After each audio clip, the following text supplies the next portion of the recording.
Hi everyone, and welcome to the 10th episode of the Drake, Michigan podcast. And we have got an absolutely mind-blowing podcast coming up for you today. Episode 10 with the fantastic Adam White, and we're going to be digging deep into all the information that's in your blood, the power of water, and obviously, you know, as Adam says himself, we're 1% idiot and 99% water. So we're going to show all that to you.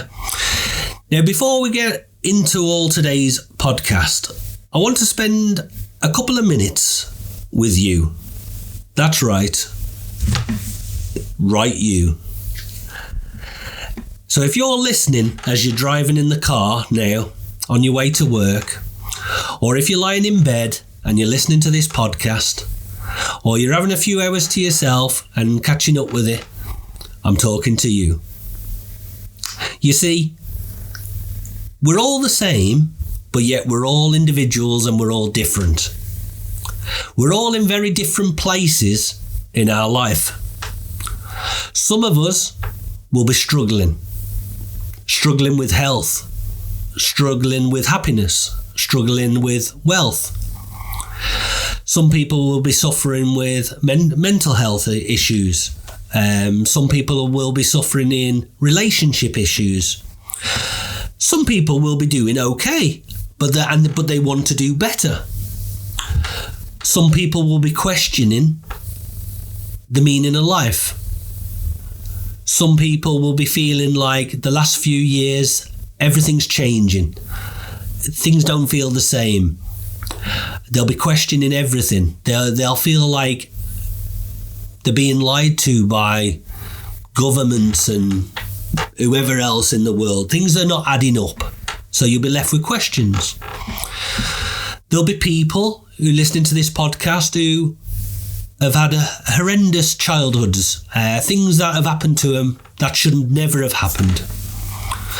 There'll be people in this podcast who have gone through addiction and they're trying to come out the other side of it and they're coming to terms with that. There'll be people on this podcast who have lost parents, siblings, or even children. Now, individually, we're all separate. But I'm here to tell you, we're all one and we're all together, regardless of wherever you are in your life and what you're going through. The Drake Michigan platform is here and it's here for everybody. We want you to jump on and take as much information as you can, what we can bring to you, which progresses you on your journey. And then you get off when you feel comfortable and you're in a better place and it's helped you. And then you come back when you're ready as well. So whether it's the personal life you're looking to change, relationships, love, whether it's the law of attraction, whether you're looking in how do I improve my business and how do I improve my finance, how do I learn to deal with people better, how do I become more self-confident, how do I get more courage, how do I set up a business, how can I get on with my partner better? This platform is here to answer all those questions. Now, me and Anthony might not have all the answers to your questions, but we are searching everywhere and bringing in as many people as we can to this platform to get those answers for you. So you know you're never alone and you've always got someone to turn to and a place to go where things are not going great. But we also want people who when things are going great, because we want you to share your story and we want you to support and help others. And I always say, we should not be kicking the ladder from underneath us as we're climbing higher. We should be reaching down and helping the next person up. The greatest gift you could ever give anybody is to help who you was 3 or 4 or 5 years ago. So just spend a moment thinking about where you was and where you are now and all that information you could give your previous self. And if we go forward with that mindset, all supporting each other, all helping each other, all bringing information to the platform, this platform's going to go a long way. And it's going to go a long way because of you who is listening to this podcast right now. I am grateful. Anthony is grateful. And Drake Mission is grateful. Okay, so let's get on with today's podcast. Let's first of all have a shout out to our sponsors who, we nick all their money off them and allow us to do this fantastic thing, what we want to do. So let's give them a shout out now. We have Atlantis Property Developments Limited, your one-stop contractor for all your development needs. From refurbishments, renovations, extensions and new builds.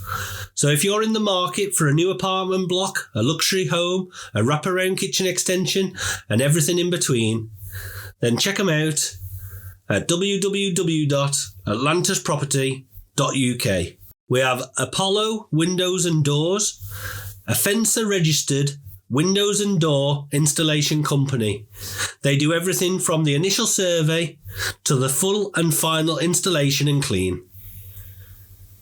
Check these guys out at apollo-windows.co.uk. We have Estimate My Plans. Get a quick, detailed and professional estimate based on all of your building plans.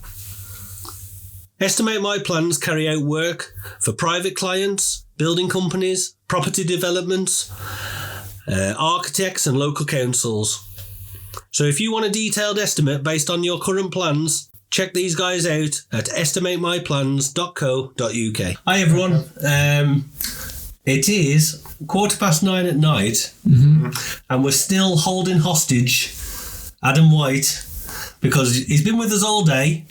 And we don't want to let him go because the stuff that we've learned today, the stuff that he showed us and the knowledge that he's brought to the table is just, wait till you find out, wait till you listen to this on Thursday. It's just, oof. It is mind-blowing. It's been absolutely incredible. So first of all, I want to thank you for coming and taking the time to be with us. Honour and a pleasure. And spending all this time with us and the travelling you've done and everything. We're honoured. Yeah, no, it's good. And you know what? It's the 10th podcast, and it's been an absolute cracker. So, amazing. But we need to dig a little bit and have a chat with you about a few more things. So, I will do my best to evade all of the answers. Of course. Answer what you like and evade what you want as well.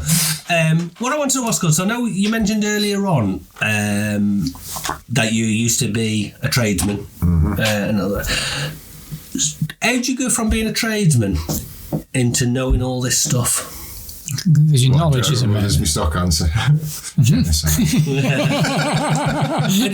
Was there because I ask the same question every week. Yeah. Most people have some kind of trauma or something happens and it takes them on a whole new way what they never really thought. Yeah, they get kicked down some stairs that they never realised. Is that somewhat similar to yourself? Yeah, absolutely. Oh, okay. I mean, there's events that happen earlier in life that shape you in a certain way, but the thing that really... And then you set off trying to create a great life for yourself, don't you? And you think about your goals once you sort of mature to a certain level, and you think, well, I can't just sort of like earn a bit, toss it off, go doing what you want to do for fun all of the time. That ratio has to change a bit, so you set your goals further in life. And for me, it was like, by the time I'm 40, I want to own 3 houses, live in one and rent 2 out, and then you can do what you want with the rest. Set off on that path, but then 2009 got in the way. We had that massive market crash, and I was in the commercial industry with a commercial payment wheel, and that just stopped. So my entire business model was based on credit, give credit to your customers, and then eventually the people that are the main contractors, because of the payment wheel, that money will come back in. So you, as a middleman, you're supplying the main contractors with a huge amount of credit, the clients with a huge amount of credit, and you're getting jobs done, you're starting the next job before you get paid for that job. And some of the payment terms were like 90 and 110 days, which is ridiculous when you're doing jobs anywhere ranging from like 10 grand to 50, 60, 100 grand. It's huge amounts of money rolling out. And then of 2009, the crash, and then all of that stopped, and you just like all the money where you're owed in isn't coming in. And we're taught and educated or indoctrinated into this system, and you're not taught to, so you fight for it, especially because you've passionately built it up. So you desperately fight hard when actually what you should do, which in the corporate world happens, is just draw a line under it, register for bankruptcy immediately. You've already got a load of other limited names in the pipeline. You change like a couple of letters on all of your vans, buy them back, and start again. And everybody that you owed money to, you just say, I'm really, really sorry, but real slow. Goodbye. And that's it. Do you know what? I wish I would have known more, because it's funny, because 2008, 2009, exactly same story with myself. You know, at that time I would have had the 3 bakeries and everything went to shit. And I thought I was doing the morally right thing at the time. I agreed to pay everybody off with everything I could, and I dragged it all out, and I should have just drawn a line and said, look, it's not my fault. Yeah. And I didn't, and you know what? It took me 10 years. It absolutely destroyed me for 10 years. I Please everybody, and you got to be really sort of ruthless. And if the work's not coming in, you just draw a line and stop. You stop absolutely everything. But you don't. You try and look after all of your staff, which is the right thing to do. But you can't afford to. Because and then also they're not going to lend you all that money. It's massive stress. So they're all big lessons that you learn, and then the stress kicks in, and you don't realise what the stress is because you've not been educated properly. Then your hair starts to fall out, and your hair starts to fall out, and you go to the doctors, don't you? You go to the GPs, and you're like, oh, doc, you know more about health than me. Help me. And he's like, well, in this situation, thinking long and hard, I'll probably prescribe you some antibiotics. Oh, lovely. All right, okay. The cure for everything. The cure for everything, yeah. For the hair dropping out. So, I was thinking of registering to go bankrupt, Doc. What do you think? I think I'd prescribe antibiotics. That's the way. For everything, yeah. My car's broken. I think I'd prescribe antibiotics. And then it just goes on and on and on. You got Brandon. The wife's moaning, I've got an antibiotic. Some antibiotics for that. And that just makes it worse, because then as you learn, and now I know what I know now, when you engage that stress, you've engaged in your HPA axis, which is your hypothalamus to your pituitary gland to your adrenal gland, HPA. As you're pushing the adrenaline, you're dropping cortisol. And cortisol is that powerful that they use cortisol as an anti-rejection drug when you go for an organ transplant. Right. So if you're dropping that all of the time, it shuts down all your immune system, it shuts down bodily functions, you don't digest your food properly, so you're not getting the right nutrition. Even if you're eating shit, you're still not getting the nutrition because everything's in shutdown. Meanwhile, you're whacking antibiotics in and going, oh, thanks, doc. And that's detrimental to you. And any antibiotics that you take, whilst they might deal with an infection or a bacterial infection, they're also going to destroy all your innate immunity. And you don't want that. Then you've got to rebuild that. And if you're in a poor condition to start with. So I lost my will and was just like, no, doc. Absolutely not. So then you're digging deep, and that's when you start your journey, because you've just been kicked down them stairs you didn't know were there. Yeah. So I dug deep, did some research, got onto juicing, got onto chi energy, got onto a little bit of what it is to be human. That takes a bit more, and it builds over time because you have to break it down in layers. Ended up juicing, that fixed me. You taking dog's barking. You can hear all these other testimonials and these stories, and you listen to their journeys. Dr. Terry Walls, I hear loads of people. Somebody mentioned her yesterday about her journey with MS, and she was a leading practitioner, GP, doctor, leading in her field. Then she developed MS. Then all of the wise people around them, the specialists in the field all over the States, all trying to help her, got worse and worse and worse. Ended up in an anti-gravity chair. And she's like, just laid there, calmly, really, really ill. And then she fixed herself by eating 3 bowls of leafy green veg a day. And then she wrote a book about it. It's a big book. But like I said to the lady the other day, I mentioned it, and I said generally within the whole book, by the time you've read it, it says eat 3 bowls of leafy green veg. But aside from the controversy and the issue over like the lectins, oxalates that are all in there, you're putting all of the good stuff in as well, and you had none of the good stuff, and you're paying attention and you're putting the intent in as well, and you're just giving your body the nutrition it needs over a course of time. You're also alkalinizing because you'll be in a high state of acidosis where you've been trapped and the poisons you've been given thus far. And when you change that terrain and that approach, all of a sudden you suddenly change direction, and she did, and it sorted her out. But then it's very bespoke to the person. There was another lady, and she was absolutely fine. She was in her college years, and all of a sudden developed a mess and went completely downhill. It turned out for her that it was a counselling session and uncovering a childhood trauma. That breaking out of that suddenly accelerated her out of her MS. So everybody's very individual, and everybody has to do the research, find what resonates with them, and then look inward. And then I just took that out there, and I just nattered people to bits and just said. So you predominantly, obviously with the juice and everything. So to start with, it was predominantly working on yourself and fixing you. Yeah. You had an health issue and you wanted to rectify that. So did that then lead into the blood, or is that much later? It led partly into that because the people that you follow, some of them key into that. So they came across a lot of people that are circulating in today's world for very different reasons, but they've been at it for a really long time. And you see them, you listen to them, and getting into the nitty gritty of what it is to be human, and looking much deeper. Was you like a sponge? Was you wanting to learn as much as you could? I like a sponge. No. I do That's sponge another baths. Is it that time already? Yeah. We've only just It is late. Was you like, I want to know everything as much as you could? Was absolutely. You one of them as much as you could read, as much as you could watch? Yeah. You're on a mission then, and yeah.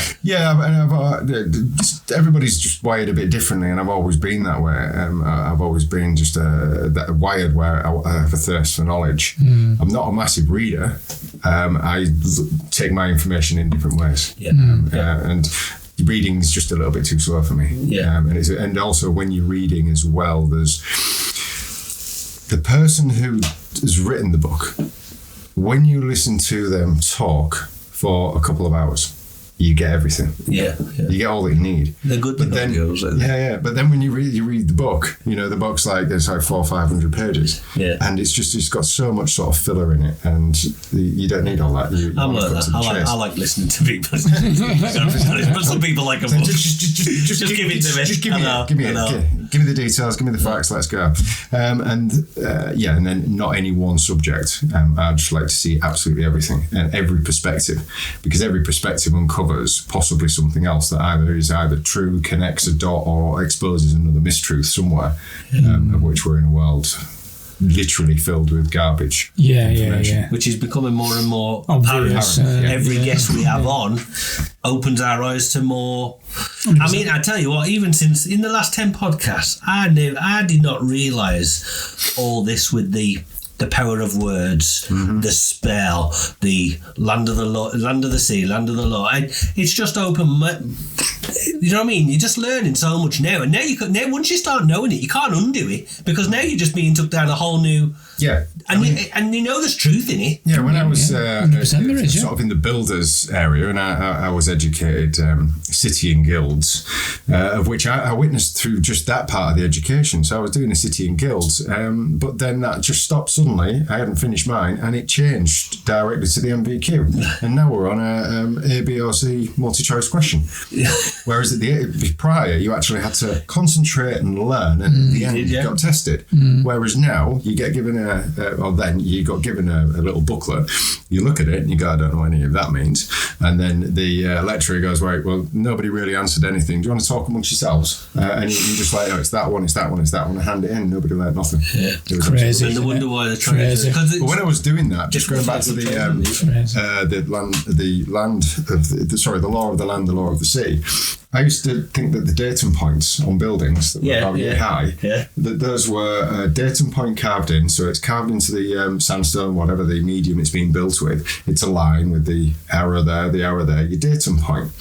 That was something that they put there so they could work the actual level out for when they built the building. No, they came after. Somebody came and chiseled all them in to say that was the sea level. Really? So that means that all the courts are underwater, which means the courts are at sea. See? You're just like... It's just boom! That's a TikTok.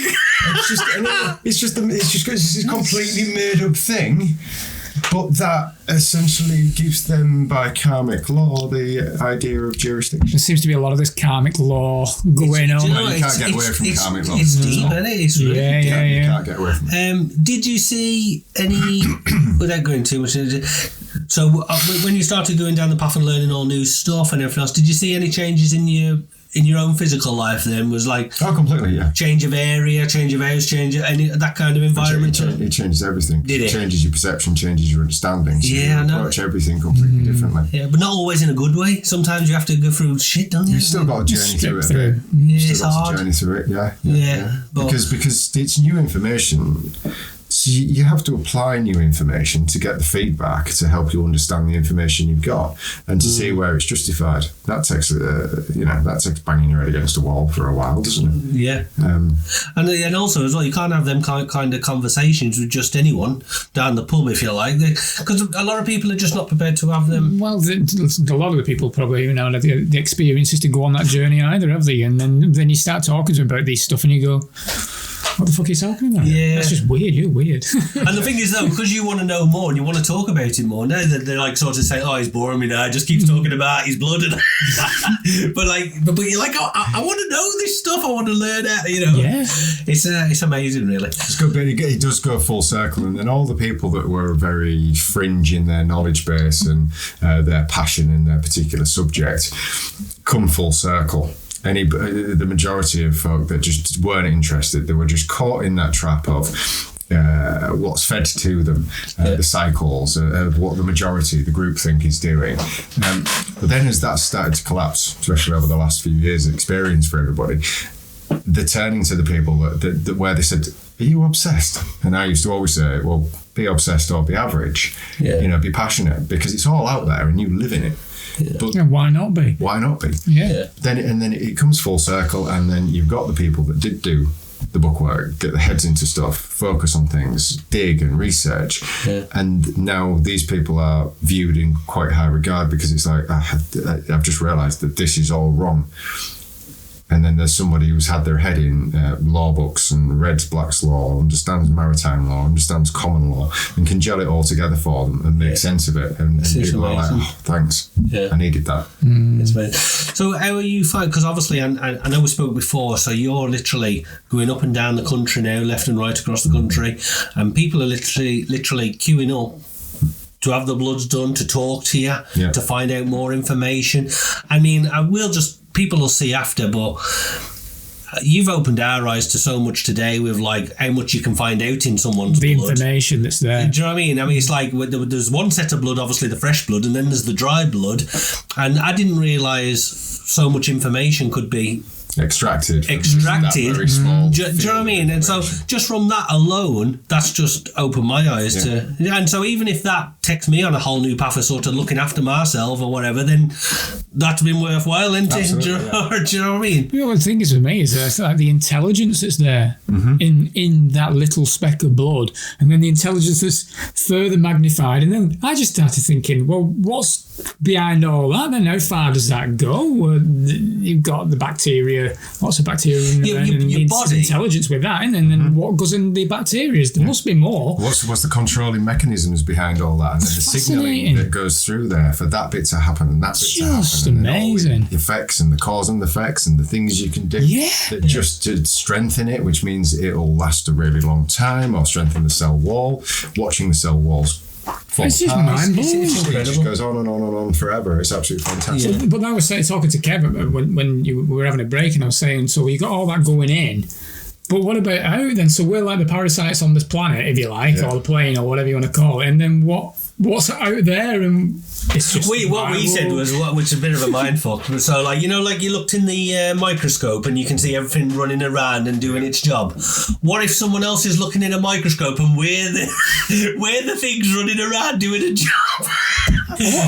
That's a bit of a head fuck. There was you remember the Young Ones in the 80s with Rick Mail? There was a scene where they have a scientist and there's this sticky donut thing and they place it on there, and it was all about the fact there's a universe on this They thing. did that on. They brought that perspective forward in. I think it was the first Men in Black, and the galaxy. Yes, of course. Was the little gem that was attached to it. It's like the dog or the cat. Yeah, that's right. Yeah, and then right at the very end of it, it sort of went into the galaxy a little bit, but then it zoomed out, and the world became the thing we live on became the galaxy. Then it fell into the other thing, fell into something else, became another ball, and then the ball was actually just a marble. That's a great big creature, so it sort of flicked along into a load of. Isn't it mad? And I remember, I don't know if you remember, as kids, there used to be a cartoon, or definitely a magazine cartoon. It used to be called the Numbskulls. Do you remember it? And it used to be things that sort of live in your body, and it was, but they had they were characters, and it was like your blood cells, and it was like your brain, and everyone had their own little job. You know what they're doing? And when I was watching all them moving around doing the little job, I thought it's like that. So anyway, and all the other things that live in your body. And on your face and everything else. Yeah. And we've learned a few things about how to flush them out as well. How are your face spiders? Face spiders. Face spiders. Spiders, yeah. Just quickly as well, because we talked about it before, but it might be interesting for people to know. What was the thing where you had different people around the same body of water, like a lake or a pond, and was it remote viewing? So that's and I'll drop a shout out there to Fergus O'Connor. And his book 180 Degrees. Fantastic. If you haven't got that, get that. You'll find it on Amazon. You can buy it direct from him. But that's 180 Degrees. It's basically everything you thought you know is a lie. Turns it all upside down. But the book's 600 odd pages. Breaks everything down, but interestingly, the psychology of it all, and it's also a toolkit for when you can't reach out to other people and you're struggling to talk to them. It gives you a step-by-step guide of how to talk. So, like a psychology of how to do it. It breaks it down, and he highlights all the traps. Well, that's good. Which is very good, because when someone's cognitive bias is so far out, and their world has been such an insular bubble. If you went back a couple of years and you sort of dropped a few carrots, they didn't have to have a tsunami of truth hit them. But now, you can't learn a little bit, because everything's just been truth bombs dropping every single day. It's quite a thing to just acknowledge what's going on. And to just burst that bubble a bit, or even just open the curtain and go, sorry, you what? Oh no!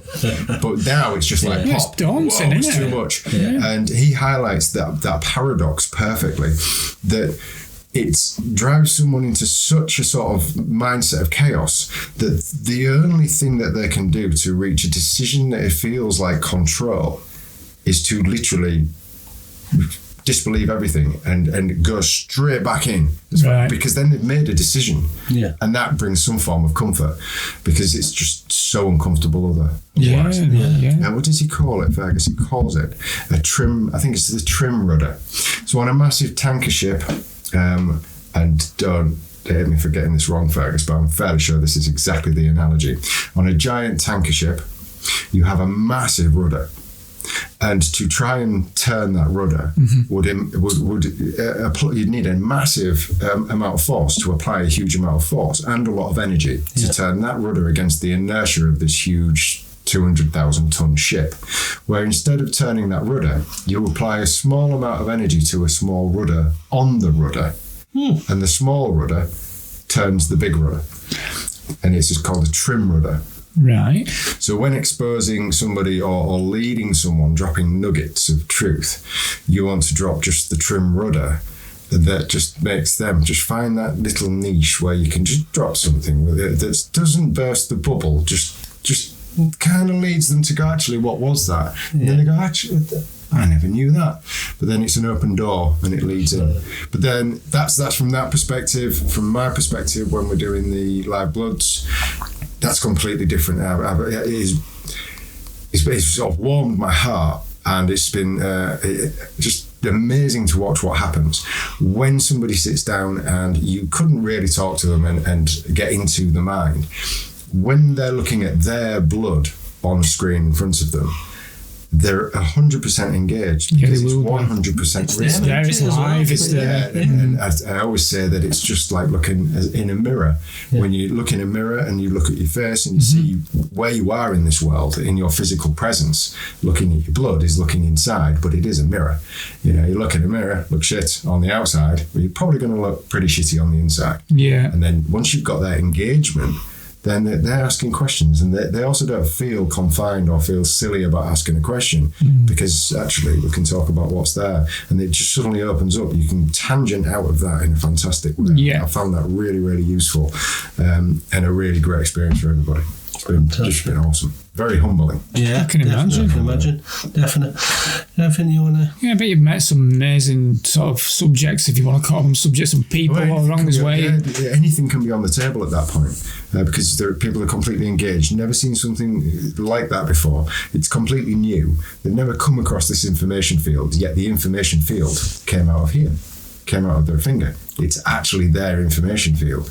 And it also breaks a few paradigms down. So then they relax completely, and the interest is just off the charts because it's you. Yeah. I never asked before, sorry Chris. It's like, does it work the same way for like pets? Like animals? Yeah. Have you done anything like that? Yeah, I've sat with like rabbits and stuff, and they've been like, wow. Because that's amazing. You could like sort of find illnesses and you can. Obviously, you don't have conversations with the animals, but some of us do. One day.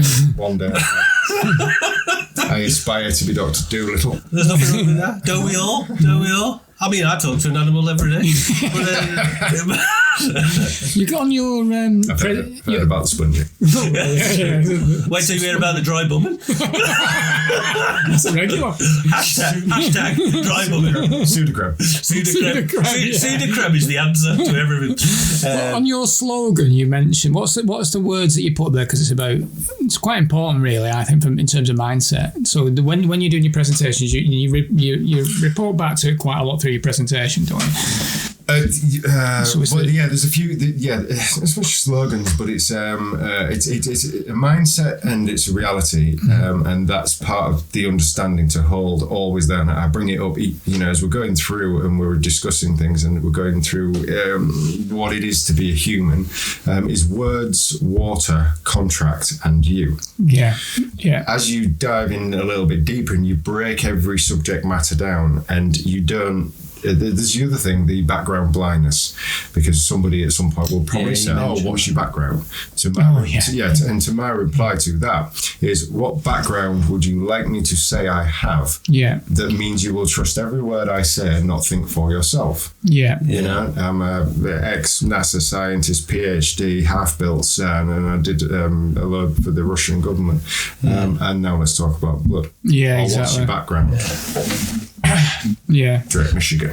But it's true how many people fall into that, because it's like you said, you walk in, I'm a doctor, do what you want. Do you know what I mean? I'm a dentist, take them all out. What's it like these past few years? Is trust the science.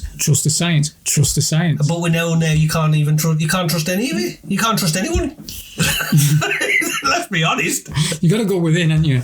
This is the key to it, really. So then the words, water, contract, and you, when you dig a little bit deeper, you realise what this body is made of. It's 1% stupid human, 99% intelligent water. Yeah. And that's a really cool thing. But then when you start to apply the frequency to this vessel of water, and you go and look at Dr. Emoto's work, you go and look at Luke Montagniere's work, you look at the Austrian Institute that proved water storing data, Veda Austin's work, looking at all the photographs, the archives of water being frozen and copying images, whether it's an image or even just emotion and intent, and freezing an image.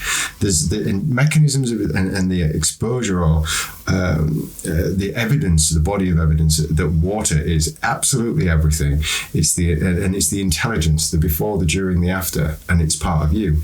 You're a living entity yourself, experiencing this reality in this carbon-based form. Yeah. Then apply words, water, contract, and you. Words affect water. You're a body of water.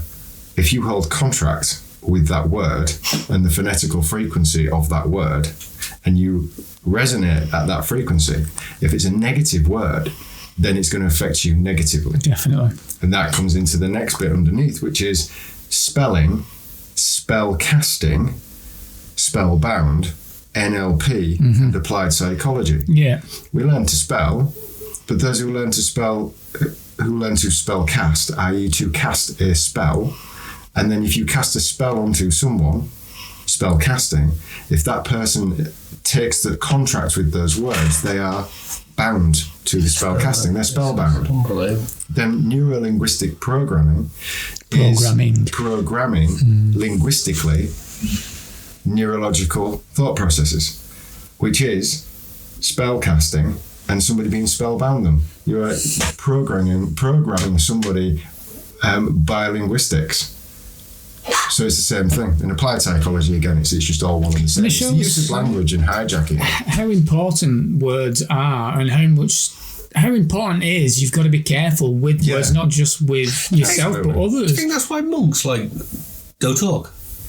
They just go sit in the mountain and just keep the mouth shut. They're going to be there's like that thing when you reach ultimate wisdom and you know about absolutely everything, you literally just go and hide in a cave by yourself. Well, it is. I've got it. Okay, where are you going? To a cave. Well, let's be honest. The more truth you know or what you uncover and the things that you learn, it does make you wanna go and hide in a cave and. Do you know what I mean? And it's maybe not hide in the cave, though, is it? It's maybe like just go to a cave because... the idea is probably the wrong word about me hiding in the cave, but I know what you mean. But I've ruminated on like what is ultimate knowledge, and is ultimate. People say knowledge is power, and I think ultimate knowledge. The more you know, the calmer you are. Yeah. And through ultimate knowledge becomes ultimate calmness. And maybe when you do actually know anything, the man that's sat in a cave by himself is completely at peace. Yeah. It's just like, I get it. Yeah. So because I get it, I don't need to be out there fighting for it, uncovering it. I've actually accepted what this existence is, and there's somewhere else I can go now. That's a good point. I'm going to go and sit in the cave and go there. Yeah. Perhaps. Good point. I mean, everyone's an individual, everyone's on their own journey and everything, but if you had to sort of give people a few first steps on the ladder of making changes, is there anything that you would sort of suggest to people, whether it's health wise or mentally wise, or do you know what I mean? Like, because like a lot of people they're watching and they'll say like, where do I start? What do I need to do to change my life? But everybody's got different things in their life. Some will be health, some will be relationships, some will be work, some will be money. Big majority of people, because a lot of people always think if I have money that'll fix everything. And it doesn't work like that, does it? So from your experiences, is there anything that you would advise or you could even suggest to people? Have some confidence and trust in your own feelings. Well, that's good. It's going within again, isn't it? Sort of, yeah. Just what's everybody doing? Searching for the answers directly. Everybody just wants the book that's going to give them the answer. The life-changing podcast. Do this and it will change your life. Do this for 10 days, for 90 days. Practice this. I mean, there's tons of it out there. The whole self-help type thing, gurus, this, that, and the other. But it's searching for that path, that ingredient, that direction, which is no different to going to the GP. And this is where I think it's important to not to know knowledge and just use knowledge, but to become knowledge. And say when we're talking about the niacin, if I just tell you what to do, taking a supplement, then you go away and take it. How do you know that it's right for you? And you don't know whether you don't understand the mechanism of action and the effect upon your body and what's happening.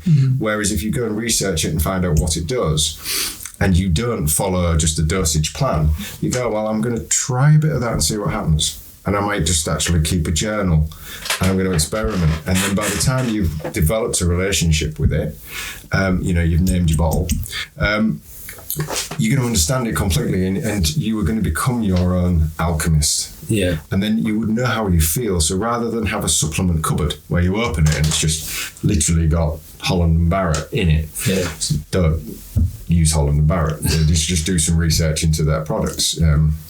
Lots of fillers and stuff. Find a good source of stuff. But digress. A supplement cupboard or a toolkit, it would be better if it just said human toolkits. And you open that and you would be, because you understand and you've done the research and you know what these things are, you'd be, I feel like this and this today. Or you looked in your mirror and went, ooh, hang on. Oh, right, I'll have a bit of that, bit of that, bit of that, bit of that. Yeah. Because you actually know. And you've got the knowledge. It's listening to yourself then as well. Yeah, listening to yourself. Understanding yourself. I just want and investing the knowledge in yourself. Yeah, yeah. Not being scared to either. Yeah. I mean, ultimately, what we found is, I come back to it because I love the sound of it as well. We all have to become an alchemist of our own journey, our own life. But that's in every area. Mm-hmm. You have to become an alchemist in your health, in your happiness, in your wealth, in yourself. You have to become a self-master. And something I come across a few weeks back, what I mentioned is you don't need other people to change. All you need to do is you work on your change, and let them, if they work on them changing and you change, then we'll all be, do you know what I mean? And I just it's back to the without, I mean, it's bounded around a bit, but become the best version of yourself. Yeah. But don't use it as just a tagline. Actually invest the time in yourself and trust your own discernment. But don't trust your discernment because you've just read something that says that is what it should be. Question absolutely everything, because most things and volumes of work are all written by somebody, shaped by their perspective in relation to their experience of their environment at that moment in time. That doesn't mean that applies to your moment in time experience in your environment. Yeah, you've got to break that one down, and you find that again, that's filler. We're all unique, aren't we? But in everything you have to become, you have to do your research and you study yourself. Because let's just tell someone who you go to the gym, right, and then you go in and you get some weight and you just start going like this. But then you'll start reading a few books or you'll listen to a few people and they'll say, hey, no, well, you're doing it all wrong. You know, and you slowly you learn, that's not the right medicine you should be taking. That's not the right way you should be lifting the weight. You're not going to find happiness outside. Nothing's coming to save you. But as we go along, if we can add all these little chunks to people's lives and say, look, you start putting all this together and you're going to become your own alchemist and everything else. And that's what I want to try and help people do. Definitely. You know what I mean? Yeah, I try to... When I'm sat with someone, we're going through the bloods, there's so much research material. And there's probably loads of people that would look at what I do and go, well, why are you saying that? Because I know I've done that. And it says this, and this. My perspective on that is that it says that, and that, but that was only derived at by the certain people that experienced it so many times, got some feedback and decided that was that. Another situation that we're in as well, if you want to accept all the reference-based material as fact and you just want to run with that, fine, go with it because it will help. And sometimes when you take any action is better than no action. Yeah. But also to bear in mind, all of the reference material we've got on any cause and effect that we can now see in people, that we see with our eyes, we see with instruments, microscopes, we just see generally looking, or we hear verbally. Any reference material that's about is all pre-2020 and everything changed post-2020. So we're all on a level playing field in the same shitbags. See what I would what's called, like, because I've probably said this in the past, like, it's okay, we don't need to reinvent the wheel. Someone's done it and they've done a good job. Right? What we need to do really is we need to be able to go back to being able to trust people, or so like the people have always got ulterior motives. Square wheel would be better if you're going downhill. Do you think? It's not. Yeah. Because let's be honest. Like, so let's say somebody wants to make change. Now, somebody might not want to spend years or learning all about the blood and all the rest of it, right? All the medicine. So I get that, because people don't want to spend 10 years learning something if they can learn it in one and all that. Right? But to do that, you've got to be able to put your trust in people. Now, that normally comes at a price, that's fine, but people understand that, because if I learn something in 1 year instead of 10 years, you've saved me 9 years, I'll pay for that. But what we've done is we've created an environment in the West now. It's like, do you really trust who's giving you the advice? Because there's so much corruption involved. Well, you did do. A lot of people did do. But that started at an early age, and you were just brought into it. It was fed to you everywhere at every turn, and it ended up where you're in this. There is a system for everything, and you don't have to do anything. There is a number to dial for every problem in your life. And what we're experiencing now and what everyone's going to experience in the next few years is that those numbers won't go anywhere and nobody's going to come anymore because the systems are all collapsing. They're all failing. They are all collapsing. And it's part of the exposure of the lie that everybody's been living and how fake it's all been, sort of thing. How fragile would be the word. Not so much fake, because if you experience it, it's real and it's there, and you ring that number and there's a system that helps you. But now it's all crumbling. It's all falling apart, and is the actual raw mechanics of the back end is going to be exposed, and what's being exposed is that there's just corruption and corruption and corruption. Greed and corruption. Just greed and corruption has become. And we've spoke to people over the last few weeks firsthand, where we spoke to Monica, the mental health nurse, and she knew full well, like the right course of action, say for a patient or whatever. But she was told by the reps or the pharmaceutical companies, no. Protocol. So you're like, now an outsider comes, they trust that person to give them the right advice, but that person's not coming from a place of giving them the right advice. They're coming from a place of, I've got to keep my boss happy and I've got to... Well, it's like what you were saying before, people don't want to invest the time in learning a certain topic. They want to go to a trusted source, don't they? So because they want the specialists, and we've had the specialists, but they're all corrupt. Yeah. So now we're back again to the square one of trying to find sovereignty in ourselves and learning about ourselves and the best way to look after ourselves. But then thankfully we have got people like Adam that's breaking out the system, and Monica and the people we've been talking to that are trusted sources because they're not corrupted by the big things. And people are going to have their eyes open, because I don't think people realise how deep it goes sometimes, the level of corruption and the lies, and it's gone on for many years, by the way. Well, so they are doing now, and they are starting to wake up. But even like the food on your supermarket shelves, it's just shit. But even the veg that you're walking through and the fruit is shit. I've seen that. I don't know if it was under yours or someone else's, under the telescope. It was showing you the quality of natural food compared to the other, and it's like you might as well not even bother eating that certain stuff. There's nothing left in it. Whereas the natural stuff, it's radiating with energy and goodness. I've often wondered sometimes, because if you go in the supermarket and then there's the stuff, and then there's stuff that's bagged and it says organic, but predominantly when you go through the stuff that's bagged that says organic, there's usually a little bit of rot in it. So then that would make you think, ooh, this must be organic because it's not covered in preservatives. I just wonder if some of the stuff that's there, when it does start to rot, you just bag it up and put it in the organic thing. It's just me. You've got to question everything. You've got to question everything. But I've even noticed over the last few years, right, they've got worse. Like the dates now, when you go in supermarkets, you're lucky if they've got 2 days, 3 days, and everything's been, you can tell it's come out of the freezer again now. It's literally out of a freezer, onto your shelves, couple of days. By the time you get it home, it's out of date. It's just shit. We had some apples the other day, and literally, you could feel the wax on them. It's just grim. It is shite. Just going back to what you said about the specialists, and you asked the specialists, that is also a part of removing people's inability to do something themselves. It's breaking everything down into a system-based area. Then it also means that you isolate anybody getting to the root cause, and you put business model and products behind every specialist. And because then a specialist is only in that area and they don't understand the rest of the body, and then you put everybody through colleges and universities and everybody is now a specialist, but they've got no idea how anything else works. It's like, oh no, I'm not a psychologist, I'm just a neurologist.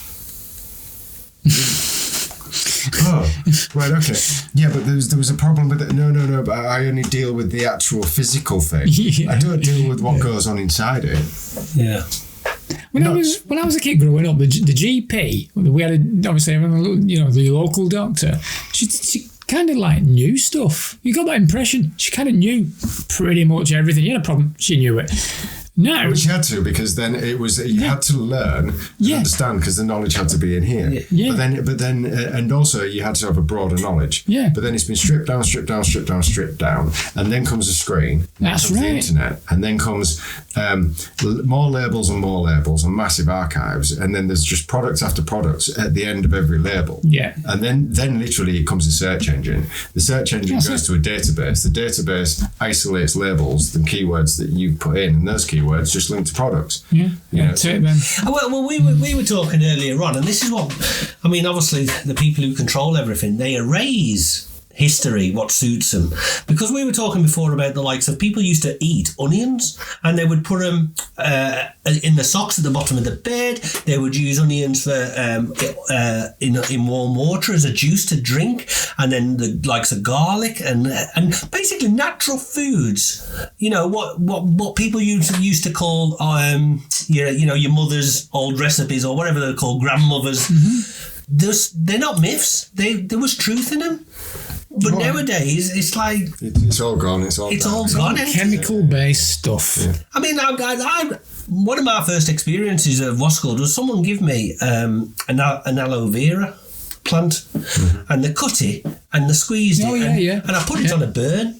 I've never seen something heal. It was unbelievable.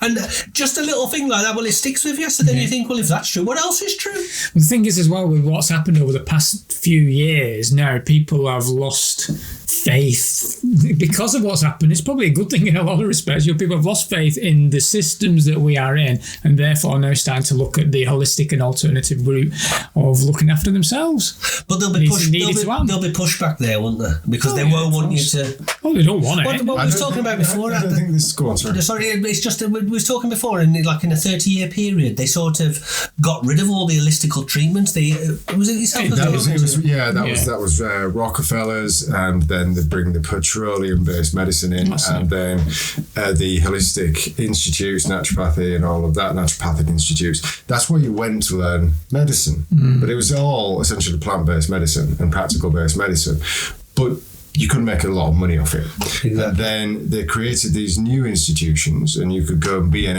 MD, and they had their products. Well, they needed the person to have the people go to with the problems to then market the products. Yeah. But you could only get that really well-paid job if you had the certificate, but you could only get the certificate if you went there. Yeah. And they were paying way more than you got if you were in this and it was 30 years, and then there was just none of these institutes left. So if we break life down into different categories, so in the health area there, look what they did. They got rid of anything what wasn't making good money and replaced it with a system that made them a lot of money.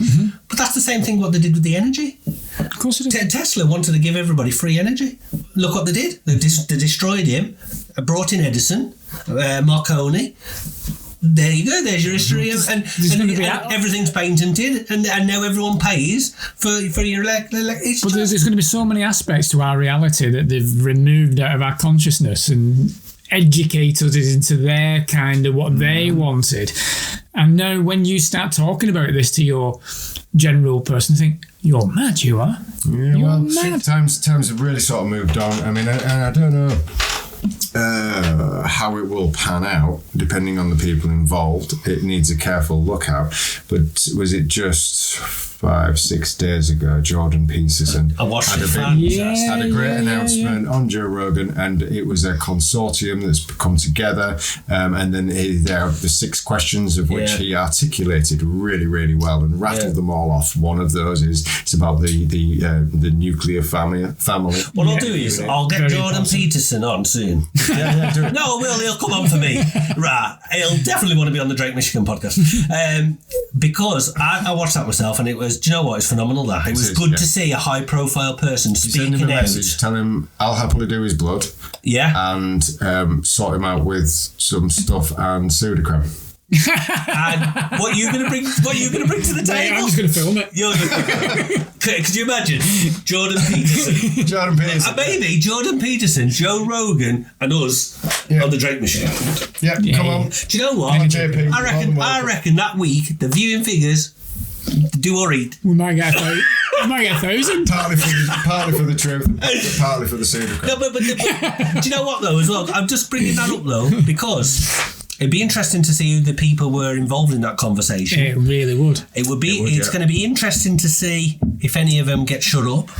Is he being very brave right now in this? Because I mean, he's journeyed, hasn't he? From when he was on the campus, he came out and somebody was like, "You will call me this, yada yada yada." And the campus tried to make it so that it was like a rule that you have to use these words, and still use these words, but you're not making it a rule. Yeah. That then went sort of exponential, brought him into the limelight. He was writing his 12 Rules for Life. Brought that in, and it just spiraled, but it spiraled a little bit out of control for him. But then he stuck to his. They tried to destroy him, and he come out stronger, didn't he? He stuck to his guns and just carried on. Massively detrimental to his health. Went to hell and back. His entire family came through it. Been emotionally broken, came through it. I mean, I've never seen a man go through so much emotional turmoil talking and just let it all go and just sit there and carry on talking. I do. He's a very intelligent artist. He's intelligent, guy, but the thing is, when he's talking, you can feel him. Yeah, absolutely.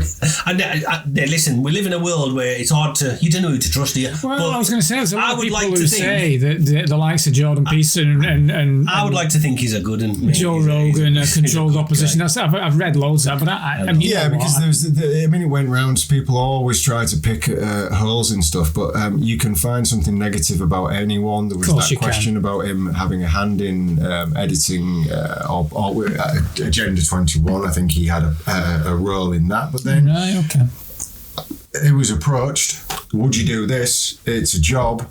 Did he know exactly what it was or how it was going to be played out? Possibly not. How was his worldly perspective at the point when he did that? Again, it's the thing in the past.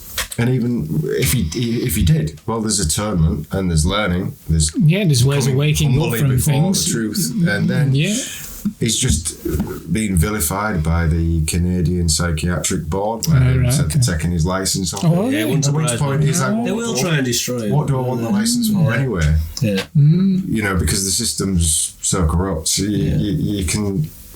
Yeah. Interesting that because I think what's cool, we've said this so many times. This year is going to definitely be a year of unveiling and everything crumbling into. And then already over the last couple of weeks now, we've got the Thailand Princess. So the Thai princess fell into a coma, which they reckon it might be something to do with they're on about taking Pfizer to. Well, that's it. They basically said they said the contract with Pfizer is going to be null and void. So that's not just an individual now. This is a country. Yeah. So and then a bit of a distraction maybe. Suddenly there's a big balloon going over, was shot down in America, which you wonder what's going on. Have you seen that? No, I haven't seen that. Oh, apparently a China spy balloon. Right, okay. So they sent a MiG fighter plane with it and blew it out the sky kind of thing with a missile. It sounded like a bit of a distraction to me. It probably didn't need a missile. Or were they just trying to cover up for possibly one of SpaceX's satellites? Could be. You know what? I don't know. I'm just throwing that out there. But there's one thing you can guarantee. If there's a big news story, it's because it's covering up something else. Yeah. Do you know what I mean? I was half expecting to see that little old fella with his house and a few balloons flying, was it up the film? It was like, and then an American fighter jet just fucking blows him out. That's what everybody was hoping for. Sponsored by Thailand, I think. Well, to be fair, half of America would have been hoping it was Trump on a balloon, and half of America would have been hoping it was Biden on a balloon. Luckily for Biden, he wouldn't remember it happening. If it's Biden. He's probably just playing with his balloons. Oh, crikey. Anyway, before we lose... we digress. Yeah, we digress. Well, can I mention, though, when I started waking up to the madness of the world, which is my thing started about 2012 when I went through a divorce and things like that. It was around that time that I actually came across Dr. Emoto then. And I remember seeing the video on YouTube with the experiment with the labelling of the water jars and thinking, and at that time I'm thinking, well, that's 60% of water. That was my mindset. There's 60-70%. We don't even know the truth, do we? That's so what are you doing to yourself if you are going, I am shit? Yeah, I feel that straight away. I've had, if I say I am crap, whatever, I can resonate with that. I can feel it. Any type of label. And then even if you're negatively thinking about somebody, you are communicating to them on a frequency-based level, because as you're thinking of them, the connection of the water that's everywhere, that you don't need to accept, you can just go and look at it and find all the evidence to see that's real. Labels, tattoos.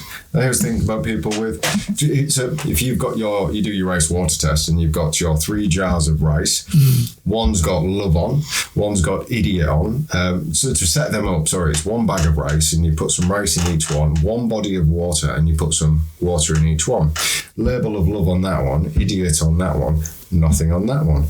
Stick them far apart, 12 foot apart, 12 inches. And you every morning for a couple of months, you're going to come down and with true intent, you're going to go, I love you. You're an idiot. No. And ignore that. This one will ferment because of the love and you've given it the intent. It's safe to drink. This one will turn black and horrible because you've been given that negative energy. And the one you've been ignoring goes like a green and orange and funky. Then think if you've got love and hate written on your hand. I know, yeah. At least you've got the yin and yang, a bit of it. A bit of duality going on. Do you know what? But that'll be hard for people. Like there'll be people now with tattoos, and they would have never have looked at life like that, will they? Never have looked. But they wouldn't have realised. You are the body. You are the vessel. I've got tattoos. I've got Chinese writing on my arms. And if you've got negative intent or a negative symbolism, then it's going to negatively be impacting your entire being. And then that somebody might be looking at that and thinking, that's stupid. But just go and do the research. It's right there. Words affect water. You're a body of water. If it changes, if you can put love and gratitude on there and put hate on that bottle or something negative, a negative word, and then take a drop of that, which Dr. Emoto has done and many other people have observed that. Take a drop of that, freeze it, look at it, and it's a beautiful crystal. Take a drop of that and freeze it, and it's a horrible form. Then that's no different to putting love and gratitude across here or putting something very negative here, because it's directly affecting the body of water. And we're all one. You have to be so careful. It doesn't even. You don't even need to. It's so. When you dig into it, it's fundamentally simple. Yeah. But you've just got to not allow that barrier to come up in this world, and just go, okay. Tell you what, I'm just going to now, looking forward, go, I know nothing, but I'm also not going to accept anything. I'm just going to see for myself. Why do you think? I mean, obviously it's because of the way it's set up, but why do you think so many people have to get to like the mid-20s, the 30s, the 40s, and then massive trauma, and then after all that painful experience, then you finally start waking up, then you finally start learning the knowledge? Do you know what I mean? It's like meaning, it's the kids at school that should be. Is it meaning though? Because you've got to have some form of meaning in it. Because without some discomfort. Okay. Do you mean from source that you have to have some kind of? Yeah. So how? Yeah, you need the balance. You need the counter. You need the opposite. Because if you're just experiencing nothing but good, well, you're just like, this is boring and I hate the world. But actually, you're experiencing nothing but the very best of the world. Yeah. But you've never experienced anything horrible or anything bad. So then, and if you've experienced nothing but horribleness, well, how do you know it's horrible? I get normal. I get that. I get there has to be duality, and there's good and bad, and there's pain, and but do you know what? Like, I only can speak for me, but I'm sure a lot of people are empathic. When you see other people suffering or going through pain, or people, it breaks your heart. It breaks your heart, doesn't it? I see something and I'll just be in floods of tears. I don't know if I'm getting soft in my old age or what, but it's almost like you can just feel the pain, and you don't want him to have that pain. You're just like, I'll take it off you if I can. The thing is, because you've been in so much pain in certain aspects of your life, you don't want people to have that. I would never want any. I said this before. I wish anyone who's ever done me harm in the past I literally send them love and prayers. I just want them. I don't want nothing bad to happen to them. Do you know what I mean? I just want them. I don't know. It's weird. I'm just. No, it's fine. And I know people say like, "Well, what are you doing that for? That's a bit soft." And I'm like, "Nah, I just don't want badness for anybody. I just want everybody. Never wish shit on anyone. Yeah, I wouldn't. You know. But I knew that as a kid. See, I explained this. My parents even used to say, as a kid, I always used to say, just whatever you do in life, don't ever hurt anyone's feelings. But as like a 5, 6, 7-year-old, I'd say you can have a fight, do what you, but don't ever hurt anyone's feelings. And my parents always used to say, that's a funny thing to say, Kev. But I always knew that coming. It's funny, isn't it? Because when you're a kid as well, you're brought up with that rhyme, aren't you? That sticks and stones may break my bones, and words really do. Yeah. Words really do. Right. But the truth, again, it's flipping the truth. Yeah. It's an inversion, isn't it? Yeah, sticks, because you could throw sticks and stones at somebody and it might hurt and bruise them, but actually, if you put that label on, it's going to stick with them for life. If they Exactly. It honestly that's always resonated to me. Same as like throwing a brick into a pool and the ripples. You just don't know how far them ripples are going. It's true. So anyway. Is there anything else? Like we've kept Adam here a long time. I know. Today. I want to keep him all the time. I know. He can be with us all the time. I mean, obviously we're going to show. But do you know what? Because when he's around, it makes us look a bit cleverer. No. Because honestly, we're a bit fucking thick, ain't we? Really. Do you know what I mean? But we've had this with a few guests that come on, and they're pretty clued up and pretty clever, and I'm like, yeah, I pretend to know what I'm on about. Yeah, I'm nodding away. I know what you're on about. So I'm thinking as we go forward. I think they're amazing times because what this event that we've just been through has done is it's really pulled back the curtain, and some amazing characters have stepped forward. And just you can have open dialogue with them. Yeah. So I see it as we're all able to stand on the shoulders of giants of knowledge who stood on the shoulders of other giants of knowledge. Yeah. And we really all the barriers are gone. We really are all in this together. Yeah. I like that. And the crowd has been thinned massively when we were talking about fire. So you walk in, you were in a room with 300 people or thousands of people. And all of a sudden, the fire alarms did go off, and every speaker, print, screen was screaming fire, and the majority of people just went, quick, assembly point, where is it? And it was off. There's then just a few people stood there going, hang on, logically thinking. And you're looking at people going, all right, is here fire? No fire? But it's these people that are now coming forward that you're rubbing shoulders with, that you're meeting. It's unbelievable. It's why we're sat here right now. It is. It's why I'm sat with all the people that I sit with. Totally agree. And I said, it's really it's fascinating. Humbly before the truth till we go, and the past is done. It is. We just have the future. I said before, and I would love it, I'm sure it'll happen, but 6 months from now, when obviously we're doing our first workshops and seminars, and if we have slots and we've got like the likes of Adam and then the likes of Andy and all the other great guests we've got coming up and the past guests and Zoe and do you know what, I'd pay to go to that. I would. I'll be sat in the audience watching you all talk. That's the point, isn't it? It'd just be get that knowledge out there. Some amazing people. Yeah, it's going to be good. I'm excited about the future. I'm very excited. A lot of people come and they bring it. So what do you think's going to happen? And I'm like, well, I think it's happened. Yeah, and it's going to be uncomfortable for a bit, but the systems we've seen fail, the problems that they've all been causing it's like we've been set free, I think that's really important. It's going to be very everybody keeps mentioning it, and like you've just said it in a different way there.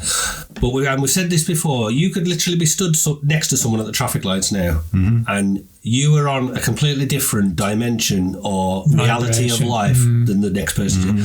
And that's you just completely just seeing the whole world. It was happening, and you'll know it. It was happening during the past few years because there were people coming to my pub. So an elderly woman came to my pub. I can no longer speak to my husband. They've been married 50, 60 years. I can no longer speak to him because we can't see the fact that she could see through it and he couldn't. They had gone. The division was there. It was mad. It's been painful, that part. Very painful. Very painful. We've all suffered that, and we've had many a conversation over that. And And on that note, Are we going to let Adam I think Adam needs to go home. Yeah. I want to thank you from the bottom of my heart, mate. You've absolutely what a great day. So what an absolute great day. Thank you. Appreciate it. Yeah, honestly. And we'll get Critch to edit all the other bits and say hello to the sponsors and all that kind of stuff.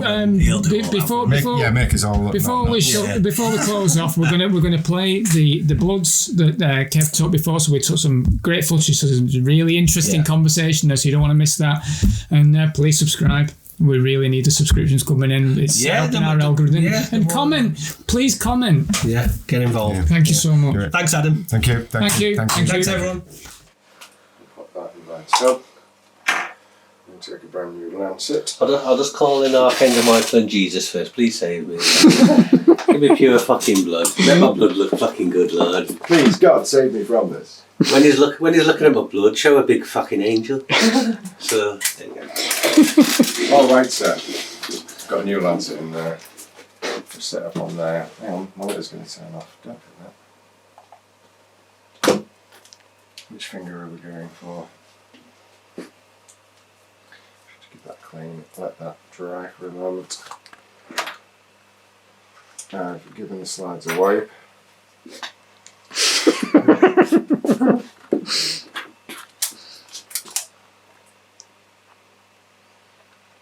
I need to be steady with that process. No more than that. Ouch. Keep that there for me. I see a nice spread just on there like that. Make a little bubble of blood, hand level. See how that's spreading on your skin because of the sweat? You've got sweat all over your skin. So if you had a dry finger or wet sweating, there'd be a nice bead there. I'm going to take a dry blood sample.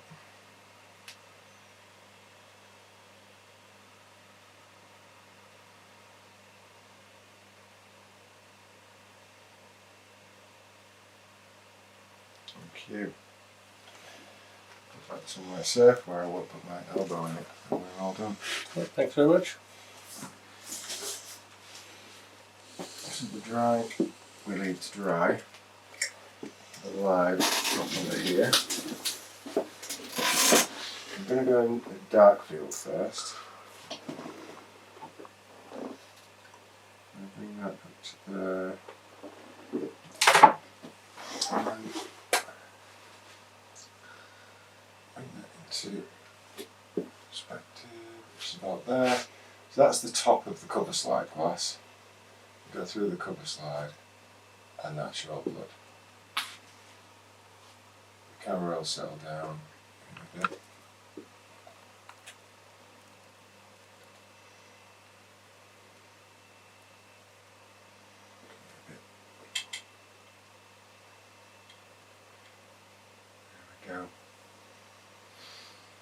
These spots are just some refractory light that we've got, so ignore them. I thought there was angels then. So in between all of this we'll have the white blood cells, which we'll try and find some of those. These will be some of them. There's a lot of data in there, and at this magnification I'm going to scan the whole slide just to see if anything stands out. Some of those items that I pointed out before, they really stand out. The debris, parasite eggs, parasites, bits of fibre, all sorts of stuff. So you'll see in a moment just how much information there is available. Don't try and focus on it too much, so I get a much clearer view in here. So I'm just going to go over the slide. So I always go up to the top. That's the edge now. So this is the plasma line. Yeah. This is as far as your blood has moved through capillary action. All these bits on here are just some slide debris. I'm going to go across to the edge of your sample, and then I'll start a sweep. I'll go all the way down and up and see how it's settled and spread out. Because the different cells have different densities, different buoyancy, different ages, They'll all go to different places on the slide. In the centre of the slide, sometimes you can find all the white blood cells, because you've trapped it now between two pieces of glass. Yeah. That's an interesting little object there. Just turn the light down and you'll see that. We'll come back to that and have a little nosy around that, because you could say it's just a fibre, but it's got some interesting objects attached to it. You just turn the light down and you'll see. Turn the light off in the room, or? Can do, mate.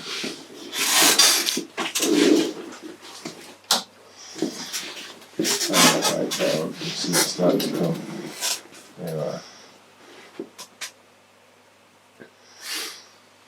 It's got some interesting debris attached to it, which means rather than it be just a piece of slide debris, it could be some debris that's in the blood that's been rolling around the blood, and other debris in the blood is attached to it. Where we see this rouleau attached to there, we're going to just give that slide a tiny little knock. And that should break up a lot of that rouleau, because the rouleau can be triggered by triggering the zeta potential of the blood cells by the frequency of the sampling process, and then also as the blood's coming out the hole, it's going to do what you would want it to do by stick together. So the action of puncturing and the blood coming out, it will stick together to try and block the hole coming out. Right, okay. Yeah. So giving it a little knock can break all of that up. Just come back to the light that I need. We know where that is, and I'm just going to take a picture of that area. So you know where it is. Just capture that bit of debris at this point. Right, so I've got a couple of photographs of that.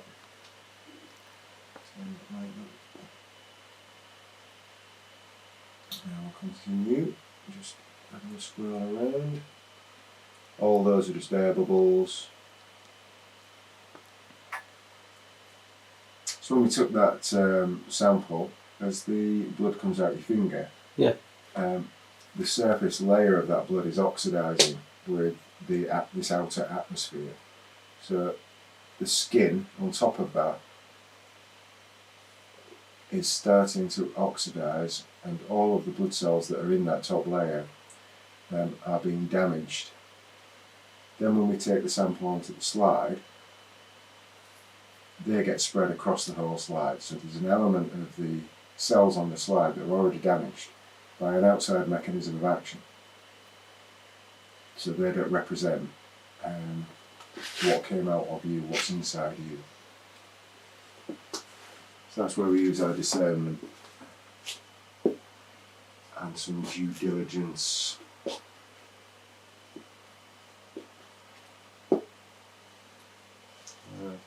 About 2/3 of the way there. A couple of interesting areas to look at.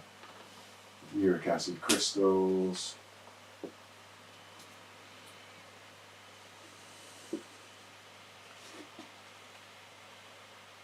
When you were wishing for good blood, did you ask for more white blood cells?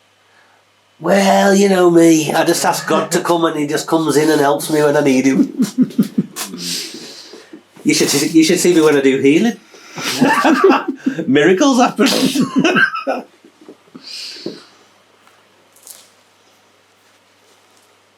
They do say that Christ is within. It is. How are you even keeping your seeds? There's another interesting little object. Which one? The one in the middle? Yeah, we're in the middle. I always try and bring the anything that I find that I want to sort of look at a little bit more, I'll bring to the middle. There. Oh. Put that there. It's sort of scrunched up, so it's got that organic nature, you know, that it's softer in its nature, as opposed to an actual fibre, a cloth fibre, cleaning fibre, pieces of glass debris. So we'll come back to that in more detail. That's why it's good at this magnification, just to have a real good scoot about and taking all the information on the slide. Take that for example there. Yeah. In comparison to the other piece we just looked at, it's got quite a tough, rigid nature. So that's a piece of non-organic debris, synthetic, probably from the cleaning cloth, maybe from this cloth. Just a tiny, a tiny bit away. Spend a lot of time cleaning the slides, but you're never going to get all the debris out. So you're better off learning to disseminate. It's amazing what you see under the microscope. Because to the naked eye, you would never see. Not a chance. Not a chance. Yeah, so for instance, that piece that I just showed you, if we come off the slide and look here. Yeah. You know, and then if you imagine some blood being spread across that part. Yeah. So spread across that, and if it bent it slightly, and as the blood moved into it, would that then look like that part that we just looked at, which is there? Would it look like that? Yeah, I think you would argue. Yeah, when it moves it. It's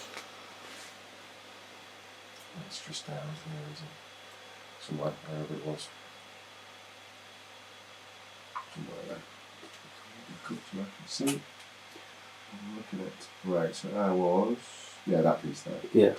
So, down here.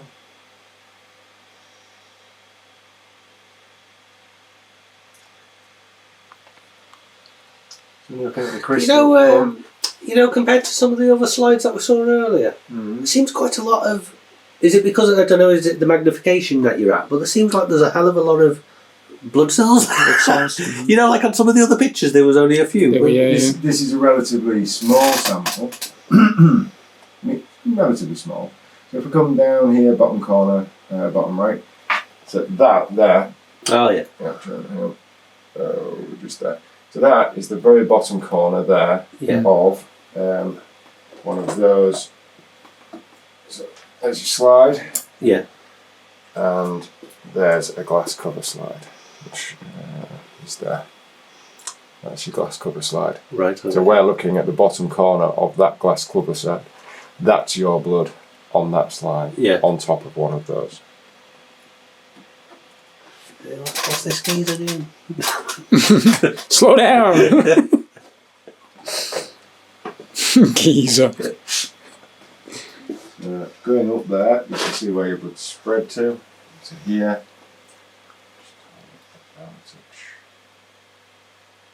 And then we can go up the edge of the slide. You can see as far as your blood is spread. So that's the information field that I'm going to go across. So I didn't see anything else untoward. There was just those two items. There's a few uric acid crystals kicking around. Just going to have a quick scoot around. What's the uric acid crystals that you talk uric about? acid? Well, you take in a lot of toxins. You're exposed to it a lot through your life. Yeah. And this is debris that your body would normally clear out, depending on how well you detoxify. I'm very poor. And what chances you give for your body to actually clear out. One of the biggest things for giving your body a chance to clear out is not feeding the face. Yeah. Stopping feeding your mouth. Then that sends the signal to your body to start to feed. So then I put it as you're in control of three things and three things only. You're in control of what goes in your mouth. You're in control of what goes on your skin. And you're in control of what goes in your mind, or on in your mind, depending what goes in your mind. Yeah. And then after that, everything else in this reality, we've got to survive. Yeah. I'm pretty good at what goes in my mind, and I'm pretty good at what goes on my skin. I'm pretty bad at what goes in my mouth. I've got to be honest. So if you read into fasting and intermittent fasting, it can seem sort of like quite daunting, a little bit too much. I try to get people to relax about that, and make everything accessible, understandable, and not for it to be a trauma, not for it to be too big a task. So make it fun. Find a way to make it work. Yeah. And also when it comes to feeding yourself, when you eat, if you are eating and drinking, what's the process that actually goes on within the body? Your teeth are there to break the fibres down, to do as much work as possible. Then you're going to drop it into a vat of the correct pH acid to dissolve the cell walls. So you're going to break the fibre down, expose the cells, drop it into the acid. That's going to dissolve the cell wall to release the nutrients. Then it's going to go into your intestine, and then from there the nutrients are going to be absorbed through the intestinal wall for you to benefit from. Then imagine you're out on out for a meal. You know, you're out, you've got your meal there, and you've got a pint, and then you're going to eat your food, chunk it down, drink it down with the pint. The pint is going to dilute the digestive acids. It's not going to dissolve the cell walls. All of that undissolved food is going to go into the intestine. It can't absorb the nutrients. You're going to go and have a really, really big poo. Ah. Whereas you could eat a lot less, chew it properly, swallow it, drop it into the undiluted vat of acid. Yeah. It's going to dissolve the cell walls. So you've gone from a massive portion and a pint of liquid to a really small portion of much better food.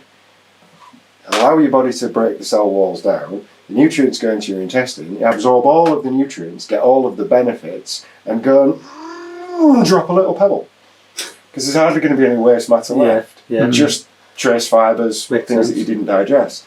And you'd get more energy. So a smaller portion, a different perspective. We've just been taught into 3 meals a day, eat. Yeah, that's eat. conditioning that we've had, isn't it? And it's almost like, disease in itself. It's disease of the mind by the perspective of which we consume the food, and then also the quality of the foods that we consume. They're awful. Yeah. Anything that's processed, even when you get down to like vitamins, minerals, supplements, a lot of the supplements, when you read it, it'll say magnesium as a form of, vitamin C as a form of, and usually a chemical derivative where somebody just went, that kind of matches that, that'll do. So it's not even the real It's not even the real thing. And the real thing's always the best. It's Yeah, always gonna be the best. Definitely. So on here, white blood cells. Yeah. This is what we're looking at. At that magnification, I like to see where they're all at. I really didn't see many, so I would say at this point a low white blood cell count. There's 5 types of white blood cells. You have your neutrophils, your eosinophils, your basophils. They're agranulocytes. We looked at some of those earlier, and we talked about the density of the granules and the types of the granules, the way that you can then assess what they are. Then you've got your lymphocytes, which are smaller, rounder. They're not very mobile. Then you've got your monocytes, which I described as the slug that carries the shell. And from an observational perspective, they're described with a nucleus and the body around them.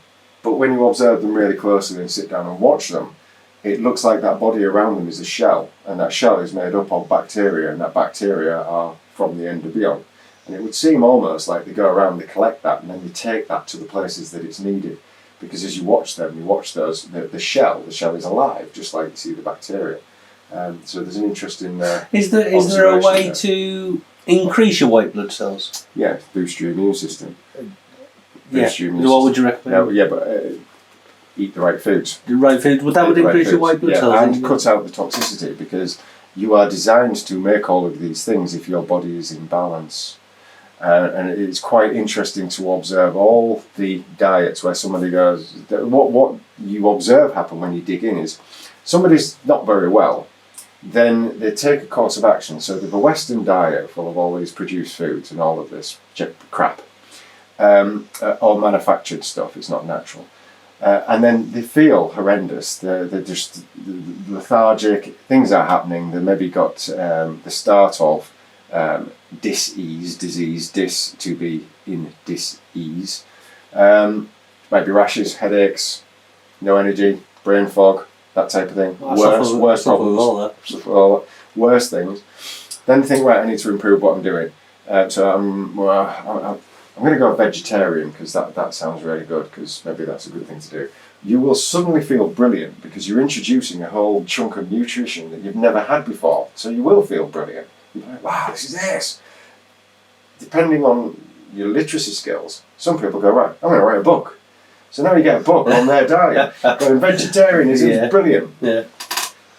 Then they start to feel a little bit rubbish again because they've cut out one thing, introduced something, but then they've done that in a routine. Something. But now they're into a routine and they're not challenging the body again. So you've got a couple of things happening, and then they'll plateau. So then they go mega vegetarian, so then they go ultra vegetarian. Then they start to go really organic and really clean. And then they'll go, this is brilliant, I'm going to write another book. So now you've got 2 books. One's Be a Vegetarian, Be a Super Vegetarian. But then they'll plateau again. And then they'll go quiet for a bit because they wrote these books. Then they'll think, I need to do something else. Veganism. I'll be a vegan. That sounds good. Then they'll introduce just another shift of nutritional plants or whatever they're going to consume. Yeah. Then they suddenly like shoot up again because it's one nutritional set and a completely different. You just challenged the body and added something different. So you're going to boost all the systems in the body because you've changed the terrain and you've changed the adaptiveness to what you're putting in. Complete set of nutrition. Then you'll plateau again. Then you'll go ultra vegan. Then you plateau again. And then you get really sick and you're like, oh God, what's left? And then you do some research and go carnivore diet. And then they full circle all the way back around. So then you start, because you've done these ultra pures and you want to segregate what it is to be a human, you're trying to segregate it into a certain path. So now we're back to meat. Now you're going to go carnivore. You suddenly spike and you feel brilliant because you've cut out all of that and you've cut out all of that. And what comes with being a vegetarian and being a vegan is exposure to too many plant toxins. You've got oxalates and lectins. A plant can't run away from its predator. So it's going to create toxins to try and defend itself. Kale, for instance, kale's revered. Oh, kale's brilliant. It's got loads of nutrients in it. But so is a bowl of cyanide if I put multivitamins on it and go, oh, it's good for you because it's got multivits in it. Your, what are they called? Tomatoes and bell peppers come from, help me out, what's it called? It's a certain deadly nightshade. Oh, plants and tomato. Yeah, I've heard that. Yeah, there's various plants come from the same family as the deadly nightshade. Deadly nightshade is poisonous. That's why it's called deadly. Yeah. Then its derivatives have got certain poisons in them. So then the way I think of it or try to describe it is you have 100% of energy available every day.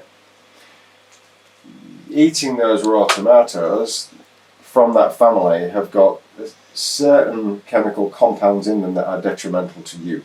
You probably won't notice, but it might take 5% of your energy that day. Yeah. Compound it over time and add it to the rest of the foods that you can put in. If you were to simply avoid and understand some of these foods, there's no need to waste that little bit of energy. That could go into something else. And then there's a compounding effect of all of this over time, which leads you up to your total toxicity, because we're surrounded by it. It's everywhere. It's what you put on your hands. What did you wash your clothes in? Yeah. You know, all the compounds and the chemicals there. If you take, and sorry to jump about, but if you take some fabric conditioner and a bottle of drinking water and put them in a carrier bag together and leave them in a corner, and then an hour later take that drinking water and pour it out and have a smell of it, and you certainly won't want to drink it because the chemicals have leached through into it, and they're horrific. Yeah. I always like to have a word when I'm in Aldi's, supermarket, stuff like that. I'll just call someone over and go, do you realise you've got all of the pet food stood next to all of your cleaning products? That's right, they do, don't they? You know, it's I call it the carcinogenic aisle. I walk down and go, hold your breath. So what would you recommend as a balanced diet, a bit of everything, meat and... So then just going back to the person who's just gone like carnivore, you could go carnivore, but that carnivore diet was never completely carnivore because you were a hunter-gatherer and you moved and you ate and you moved and you ate, and when you had a full meal and not snacking, you would have caught some animals and you would eat that animal that's not being exposed to toxins, and you're going to eat it from nose to tail, and every organ in the animal is going to have all the different mineral compounds. A grass-eating animal eats grass. Grass has got K1. The animal metabolises the K1 into K2 and stores it in the fats. You can't metabolize that because you're not a grass eater with that type of bodily functions, but the animal can. Then you have the K2, which you need, but you get that from the fats. There's a cool little mini interview with Andrew Kaufman and a guy, I can't remember his name, he's a dentist. It's called Whole Tooth and Nothing But the Tooth. 2-part. Whole truth, nothing but the truth, but it's whole tooth, nothing but the tooth. talks about these natural communities eating their natural foods from their environment, and then along comes the Western diet with manufactured, produced foods. That changes the vitamins that they're exposed to, especially K2. The jaws shrink over a few generations and have to have the wisdom tooth out. Just through exposure to the Western diet. Because why would we have to have our wisdom tooth out? That's just silly. If we had to have them out, we wouldn't be made so that we had them in the first place. The same with all these things we have cut out. There's a chart somewhere that I read where everybody who had an infection then had their tonsils out 10 years later would have a heart condition.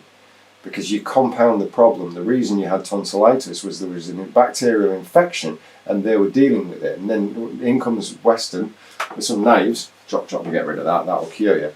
Rather than going through the natural function and the fever and everything and getting rid of the problem, you just took out the thing that was dealing with the problem because it was uncomfortable. But then that compounds the problem that's still in the body down into a deeper layer, into another organ. And Interesting. Then it'll raise its head later on. Yeah. No, that's Right, so we're going to go in and we're going to have a look at this guy here and this area here and see what's going on. So I'm going to put a drop of oil on there. That's immersion oil. And we're going to go to an objective which is a phase 3, 100x objective, phase 3 specific. And we're going to turn the dial to a phase 3 condenser. The oil removes the air gap so we get a much better view. Just going to get rid of that. Try and get rid of that dot I've put on. Go away. Okay. And we should come into view shortly.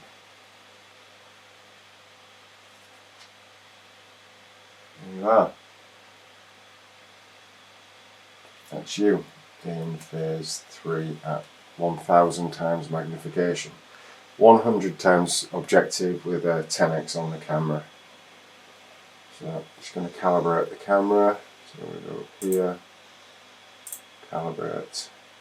And then whilst we're on that section, I'm just going to change the gamma and I'm going to show you your life force energy, which is really cool.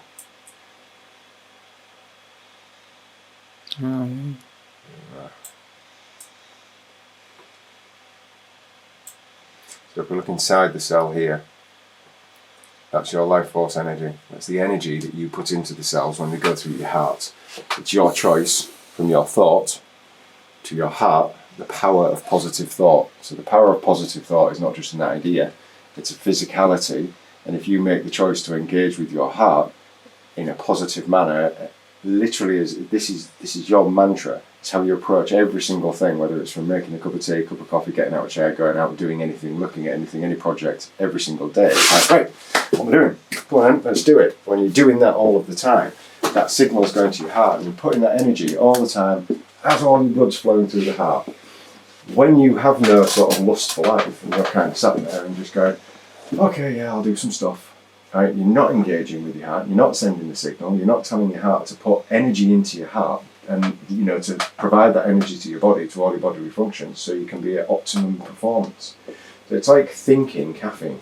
Right, brilliant. Yeah. So I say to people, if you've seen Shia LaBeouf, just do it. Right? Which is you've got Shia LaBeouf, the actor, he's got a green screen behind him, and he's stood there and he's going, why are your dreams still dreams? Well, Yesterday you said today you said tomorrow. Yeah. Just do it! So when I see people and they've got no life force energy, they're not approaching life at all with any sort of positive attitude, then if you get them up, walk them round and just march them about just for a couple of minutes, say, come on, let's do this. Then look at the blood again, and this will be 10 times that. We're buzzing with activity, and you have that control here. So I can sit in a chair and spend ages, full days spending time doing bloods with people, and they'll say, oh, you're tired, do you want a break? I mean, are you having a laugh? Every single person that sits down, I'm telling them to think positively, get their Shia LaBeouf on, of which obviously I'm doing that to myself every time I do that, which leaves you wired. Right, so we'll just change that now. We'll go back to that. I'll just calibrate it and we shall have a look around and see what we can see. So your blood cells, these are all good. Good blood cells with a good cell wall. They're all nice size. We've got a ghost cell down there. That's a ghost cell that's less dense than this ghost cell, so that one's older than this one. You would like to not see any ghost cells. When you see ghost cells, that means your white blood cells, your cleanup crew, your dustmen are not being engaged to go around and clean up, okay, effectively. And if we go up here, I can see, we just scroll up.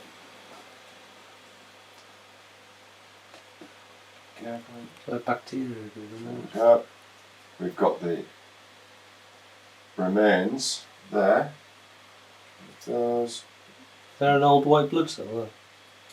It is a white blood cell, you are correct. We've got the remains of a white blood cell here. It's non-viable, nucleus is blown out. This is what, when I was talking about, you know, what is the shell of a white blood cell?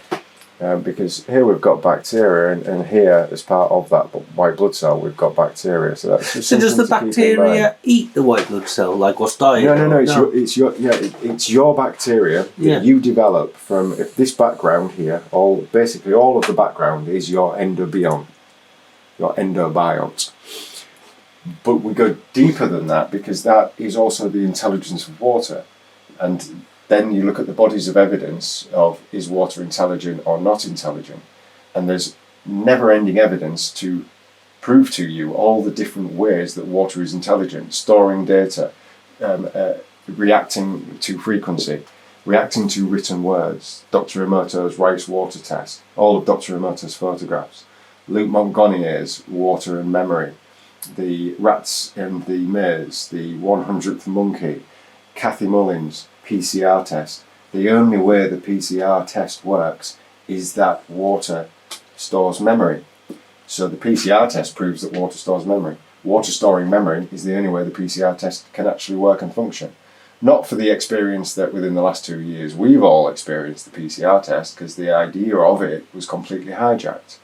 But we were told it was hijacked because go back to March 2020, the CDC made a statement on their website, and it said, due to there being no isolate available of SARS-CoV-2, we have substituted SARS-CoV-2 with pre-existing coronaviruses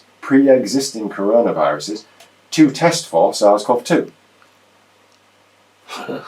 Anybody got a brick? I wanted to hit myself with it. Yeah, exactly. How come this one? I didn't read it. Right, so these marks here, these are a type of blemish that you get on slides sometimes, so we're going to ignore this them. like cell? That cell there is a blood cell. It's oxidized, and you would call that or identify that as a picolocyte.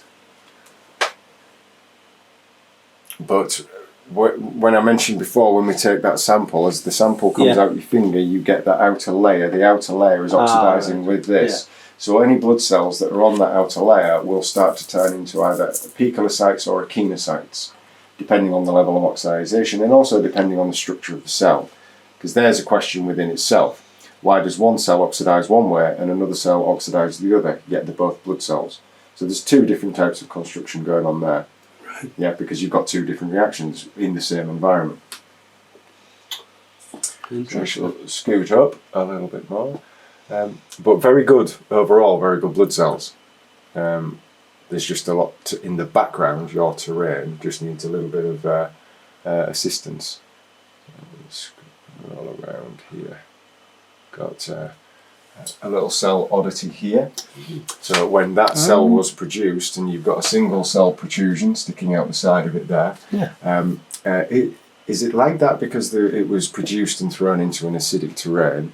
I don't think so. It's like that because there was some damage in the factory where it was made.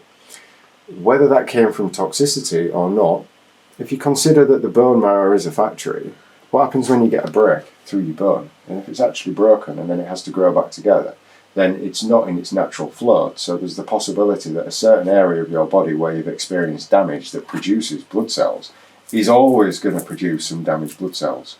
And that's something I've observed where people have an element of very damaged blood cells, or misproduced blood cells. They're anomalies, but they're in about as perfect health as you could, living a very clean lifestyle, respecting themselves completely. But there's all sorts of anomalies. But then when you dig a little deeper, you find out that they had a serious broken ankle and or broken femur, and they've maybe got some titanium plates in it, something like that. So if that's an area that's going to produce a lot of your blood cells, but the factory that produces the product has got a half caved in roof, or the machinery's a bit twisted, then it's not going to produce the blood cells as accurately as it should. So that's an observation that I've seen on a few occasions. Fantastic. It was on the move, that one, wasn't he? Yeah, he's trying to get out. So there you've got a basophil. That's a white blood cell. It's one of your 3-year granulocytes, your neutrophils, your eosinophils, and your basophils. That's a basophil, and basophils are identifiable by the granules that are on them are almost like a little circle. They can be mobile. If you saw a lot of basophils, it would highlight that there's a bacterial infection somewhere within your body and they're being produced to deal with that. Mm-hmm. Then how mobile would you expect your white blood cells to be? In some cases they're very mobile. It depends how they're being triggered. Just to pull back to your cell walls, these cell walls, they've got a good structure, and the zeta potential is very good on the cell walls. The zeta potential is the electrical charge on the cells. Now, if you were to, say, go stand next to something that was going to radiate you, that would send a different frequency through you, a different electrical charge, and that can disrupt, in a chain reaction manner, all of that charge on the cell. So that can then make them stick together, and that's not good. So radiation emitting devices in the home, in our world, all over the place, they can affect you and have quite a significant impact. These are all spread out like that so that they flow through all the parts of your body perfectly, and when they come through your lungs, pick up oxygen, through your heart, get charged with energy, they flow around your body and they deliver that. If they're damaged, these cells, which is one of the main functions of your body, without this operating perfectly, you will suddenly find you've got massive problems.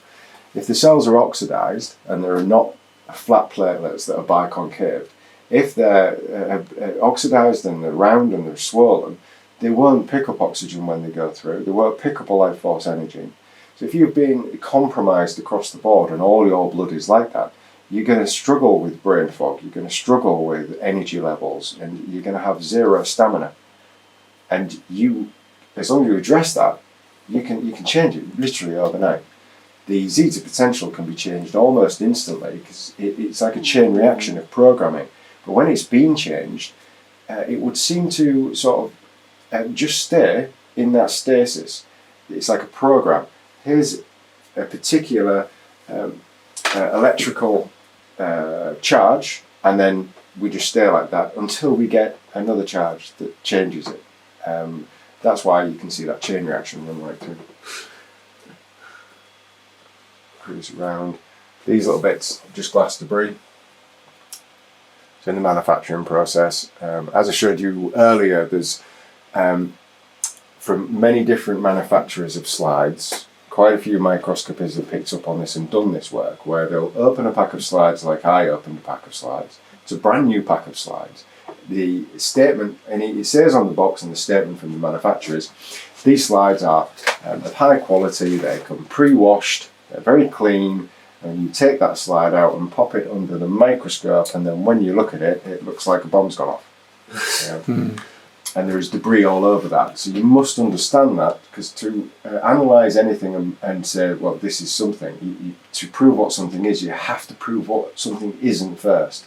And when you see something that you think, right, that's very important, before you say it's important and speculate on why it might be, you've got to have a right good look about and make sure you can identify it. I love that saying. Just say that again. Which one? Do it. Speculate. Yeah, to what's it called? To first to prove what something is, you must prove what something isn't. I love that. Yeah. Love that. ask, everything when somebody says, look, I've got this is the thing. Just go, cool. Show me it. Oh, well, no, I've got a model of it. No, show me the thing. Oh, well, the theory behind it is, no, show me the thing. So if you haven't got the thing, you've only got a theory, and the theory, you built a model of it, and then the model, you're going to collect data on it, then you're going to use the data to apply to a situation and think that that's a real world application. But it's a real, well, how does that affect the real world? When the data that you're analysing and bringing that to us and saying, well, this is going to happen, is the data that you assessed using a model. The model was built off a theory, and the theory was built off somebody's speculation that somebody wrote a paper on. No, it's not real. None of it's real. The whole world's a lie. It is.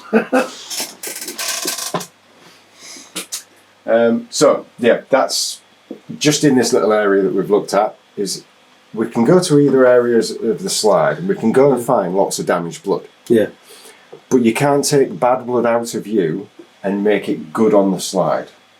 Got you. Whereas good blood comes out of you, and then when we put it on the slide, the process from it coming out your finger to getting it on the side, even the time that we have it on the slide, it's all degrading because it's now not in your life support system. Yeah. So I can go anywhere on this slide now, find really bad blood, but it's not relevant to you because we've been looking at some really good cells. Yeah. So you don't have this mixture of good and bad cells in you. You've got good cells and everything that we've seen here. You've got compromised white blood cells. Just bring that back up.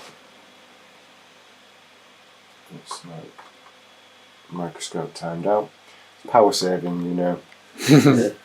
So how long does outside the body, how long do blood cells last before they start degrading, or is it more or less instant? Or no, it's down to how resilient your cells are. Okay. So I've done quite a lot of work on myself. I'll build myself up, and people will say to me, "Oh, well, how good's your blood? Because you look at blood." And I'll think, "You don't want to see my blood right now." I've been travelling all over the place, and last night I was out for a meal, and I had wine and beer and stuff like that. And then I haven't had proper sleep patterns, and I haven't eaten decent food. I've tried, but I've been on the move. And also, if you're stressed and anxiety, every single thing that you've got to cope with is going to affect your blood, because when you stress, and stress and anxiety means you'll kick your HPA axis off. That's your hypothalamus, pituitary gland to your adrenal gland. When you're producing adrenaline, you're dropping cortisol, because the analogy that's always used is lion jumps out on you, you scream, and you need to get away from it, or it's going to eat you. You need every single bit of energy that you've got. So your adrenal gland's going to produce adrenaline, your cortisol is going to shut down your digestive, your organs, your immune system. Everything that consumes energy from you is going to be straight to legs and run. Right. In our modern world, the lion that's jumping out on you every day is fear. It's fear of the unknown, which can be there because you simply haven't been educated in a certain thing. The critical thinking's gone, the assessment's gone. If there's 100 people in a building and you just run in and go, fire! Or the fire alarm goes off, everybody runs out the building. There might be one other person that stood there with you going, is it though? Because if the building's on fire, you'd either want to see the fire or smell smoke, or see smoke. And surely the first thing, if the building's on fire, rather than going running out and standing at assembly point A and waiting for someone else to come and save you so you don't have to make a decision or get involved or have any responsibility, which in a nanny state, that's what you've been led to act like, you would simply have a walk round, because the fire alarm could have been tripped because the microwave shorted a fuse. And yet everybody stood outside, and then you just go, guys, it's just somebody put pot noodle into microwave for an hour. So that's the thing. No, but as soon as one runs, they all run. They all run, yeah. And that's where we're at. Now, whilst they're running, the HPA axis is triggered, all physical functions, so you can go up to somebody, they don't know, you've sneaked in, right, you've got your stealth on, it's a party, you've got balloon, whatever, and you sneak up behind them, you go, bang! Alright, it's funny, but in that moment, you triggered an event and trauma. Because they went, wah! And within that, their adrenaline went, cortisol dropped, fear in the brain. There's negative chemicals in the brain. There's a brain structure which is a physical structure that grew from that. Trauma chemicals were added to that because there was fear.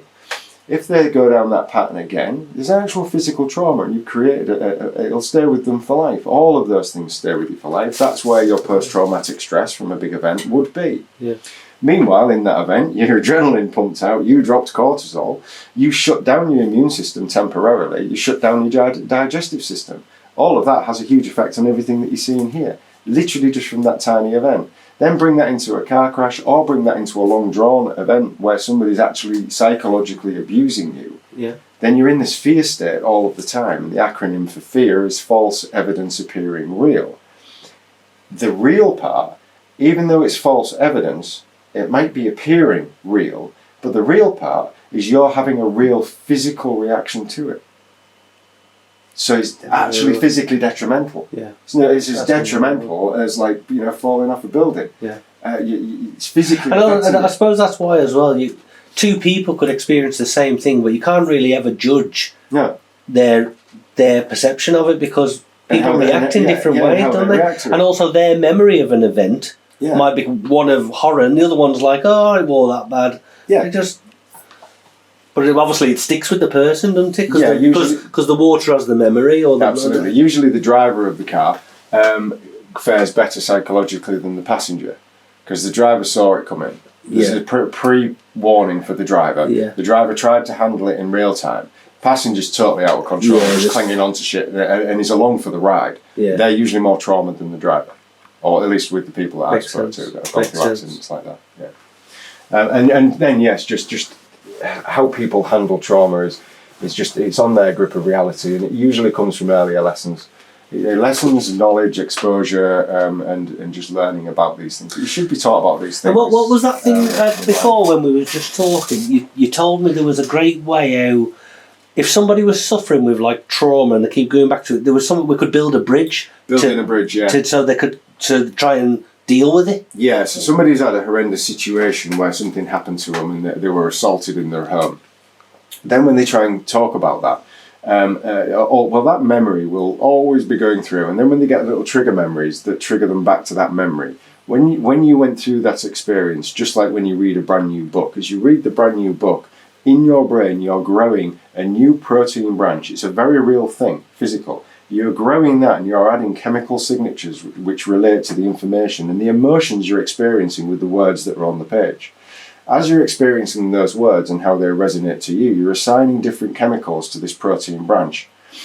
Just in the middle of reading that book, on your new, just as an analogy, on your new protein branch, right? So we've got a branch, you're reading the book, you're sat at home. Door gets kicked in, you get mugged and beaten, right? After that, you've gone through the repair part of that, and then finally your life's come back together, and now you've settled down. That trauma haunts you, and every time you get something that reminds you of it, or somebody mentions that book title, you suddenly rush down that to the area where you were mugged and beaten, and there's a huge amount of trauma chemicals around that, including all the cortisols, all the fear and everything. They're there, you trigger in your body, and you have to detox from that, so they also get stored in your intestine, in your mucoid plaque. They don't all leave. So you're now coursing with this physical trauma, which is available at any time to remember if you're questioned or you're triggered into it. That's why it can hang around forever. The counselling model I have questions with, because if you take the person back to the beginning when they're reading the book, you're going to ask them not to go through the whole process. We're going to go through reading the book, and then we're going to stop before the event. Then we're going to go to an event after that, when you've got back, after everything's fine, you've got a brand new door fitted, and you sat with someone that you care about, and you're watching something fun on TV for the first time, and you laugh. After your trauma, the first time you laugh, right? Once you just brought them around that, you created a bridge around the trauma, which was another protein branch. So you've just made a bypass. A bypass through. So now when people get triggered, if they work that bypass now in their mind and just go through this little process, then you can now deal with that trauma. It will never leave you anywhere unless you have the thing. If you get lobotomized in that area, but nobody's going to do that. And do you think if people don't build that bridge around it, or they deal with that trauma, do you think that could come out in some type of illness or disease? Of course it can. Yeah. There's a lot of disease because we're energetic beings. We are 1% stupid human and 99% water, as I say. 1% stupid. 1% stupid human, 99% intelligent water. Someone will go, no, it's 70% water. Go, well, that's brilliant. List the other 30% that I'm made of, and let's see how much water each one of those is made of. Yeah. So then we can just stick with the 1% stuff and 99% water, because every single thing is water. There's water in that desk. So if we flip the traumatic evidence on the traumatic event and we built a bridge around that, could we then flip that the opposite way, where if we were thinking, say, manifestation, law of attraction, and we've got this positive event or positive thought, and we've built this protein, was it a protein around, is that not a way of we're pushing us towards attracting positive events, positive? I don't know. Well, no, because the protein bridge is it's just the same as the protein branch that you're building when you're learning something new. It's your data storage area. Yeah, like building brain cells. So absolutely everything you learn, you've got an infinite capacity in your brain. Yeah. Nobody can say that I can't learn anymore at all. You can infinitely learn stuff and infinitely. This neurogenesis, you are capable of doing it literally infinitely. You can have an overload of information because you only have a certain sort of window each day where you can hyper focus and you move into, I can't remember, is it the theta wave pattern? You've got your beta, theta, delta. There's in a stage, and there's a certain point where you're at optimal performance. That optimal performance time is also the time when you have the car crash and you'll go, it was like time slowed down. But that's because your brainwaves are only running at a certain frequency.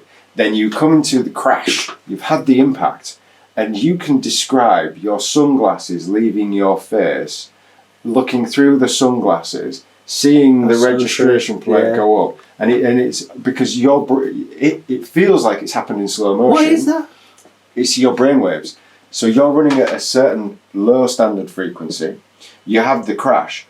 To get you out of dodge quick and make super hyper quick decisions, your brain function triples in its frequency it's running at.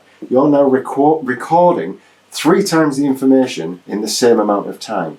But then when you remember it, because you're remembering it at normal speed, it now feels like time stood still. No, because this happened to me when we were younger, and a young lad, he died swimming.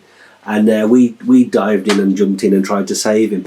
But when we come out, like I just thought it was shock or whatever, the world stopped. Everything was in slow motion. And I remember his brother coming running down the embankment, and everyone who was talking, it was in slow motion. They were like, your brother's dead. Yeah. And that's always just stuck with me. So it sounds like it's in slow motion to you when you talk about it, because you're describing it in this state, this frequency, which is your general frequency. You're at a slow state. When it happened, you went into hyper focus, and all your senses turned on, and your brain went into this really high speed functionality, so that you can just assess the situation really quick, but you hear absolutely everything, you're checking everything, you're watching him come down the stairs, but you're recording in peripheral vision, you've got that, and then you enact really, really quickly and you go and do something. You've just recorded 3 times the data in the same amount of time, but normally you don't do that. You can meditate yourself into that state, and you can optimize your brain and learning capacity. Because if you was on that level of awareness and state, that's quite a superpower, isn't it? Oh, really? It is, but then that's going to take a certain amount of energy. But then if you practice that, you can be at that state. You can really lift your learning capacity and your overall focus and your understanding of things, and you can increase the way that you think and hyper focus, and then you can extend the time you hyper focus. But that's just like becoming an athlete. It's just another skill set that you can learn. And the best way to go and do that would be study the... Come on, hyper-focus, brain. See, I do it all the time. The silver technique. Oh, yes. The fella from the army. somebody silver. Yeah, I know you're on. Yeah, he's passed away now, and there was a lady that took over, and then there's another guy who now does the brain thing. You get his adverts on YouTube a lot. The Silver Technique. That's right. They've got the Brain Academy, and you can join that. There's probably quite a bit. And that actually come from the US Army. Their coping mechanism, and they showed him how to sort of win battles, and then he thought, I'll show this my daughter and my granddaughters. And what they did was, he turned them in, even though they wasn't very clever, if you like, they were just average, but he turned them into A+ students by learning the Silver Technique. Yeah, it's the Silver Technique, and then there's the other guy, Jim Quick, and he got a bash on the head as a young kid. It's the same guy who is now part of the Teaching the Silver Technique that talks about Jim Quick. And they've brought Jim Quick into, and again they've gone, oh, you're good, you're good, you're good. It's like get the competition in, and it was part of one. But you're an amazing. We are absolutely stunningly amazing. People don't realise how powerful we are. The capacity that we've got is fantastic. Yeah. Then once you embrace the other side of this, which is the holographic blood side of that. Well, what is the holographic blood? Don't just accept things. I can't just accept things. I'm like, well, what is it then? Just if somebody tells me it, I'm like, well, show me. I want to see it. And then you dive deeper. Then where does the holographic imagery come from? Then if we bring the other studies of water from Dr. Emoto, Luke Montagnier, Veda Austin, her work showing that the Petri dish with some water in, there is only one layer of water that freezes. First, you don't need to freeze all of the water. It will all freeze, but this one layer that freezes will freeze first, and that's the layer that will record the imagery. And the imagery can be either from a photograph or from an intention or an emotion, and it will freeze. Yeah. So there's a connected to source there. Now you have that water within you, and this intelligence of water when we're looking at the blood, and you get a holographic image through. It's your blood that you're looking at. So it's the intelligence of water that is within you. And then that intelligence of water is the before you, the during you, the after you. And it will return to source when it's finished the experience in this And can I just check what's called as well? Because earlier on when we were talking as well, we were talking about the atmosphere, and obviously there's water in the atmosphere all around, isn't there? Yeah. There'll be water molecules or whatever. But a bit like there's memory in water and intelligence, because it's all energy, isn't it? I wonder if in the past when I've done different types of spiritual work, right? So I'm just going to bore you all with a bit of a story here, but it's interesting to understand how it works.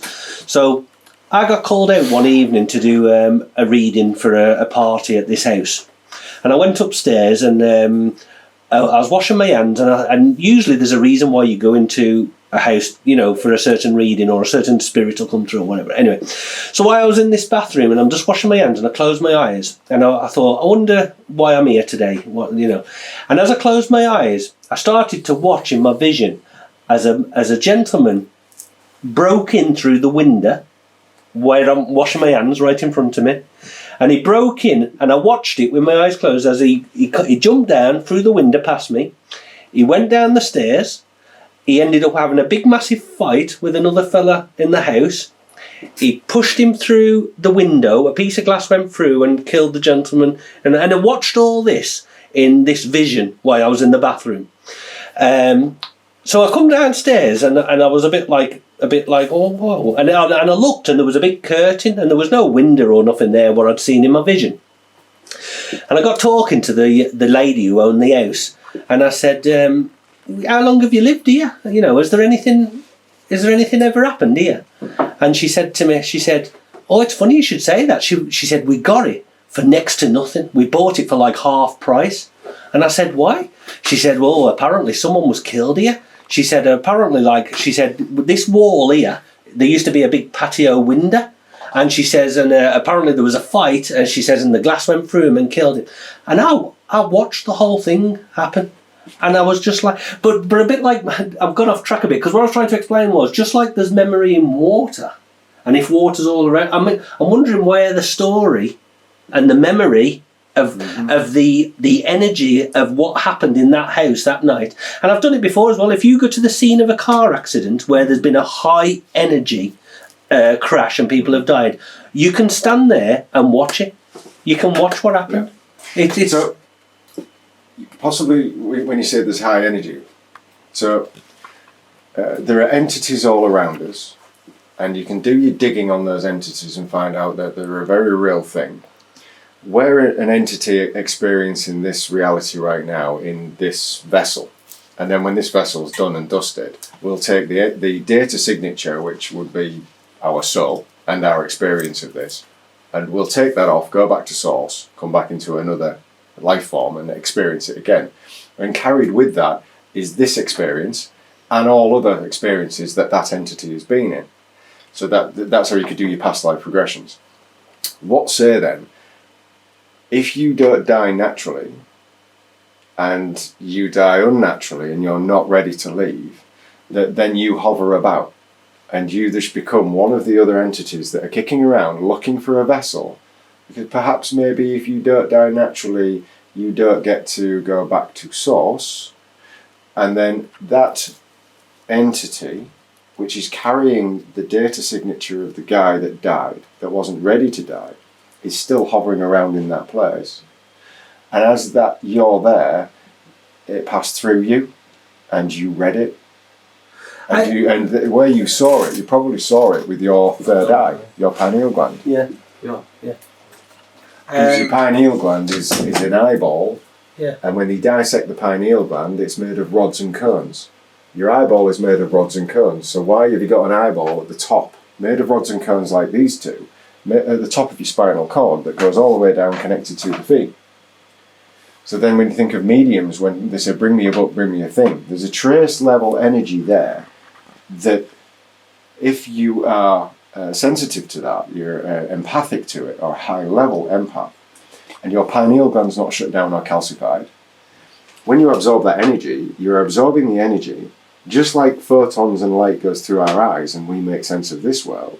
If you absorb that energy and it goes up your spinal cord, just in the way that light transmits and goes to us, your third eye is seeing that. So you're seeing exactly what we see through these, but with your third eye, and you're seeing it internally. So everything that you experience there was the last thing that person experienced and saw. Did they both die? Or? No, just the one person died.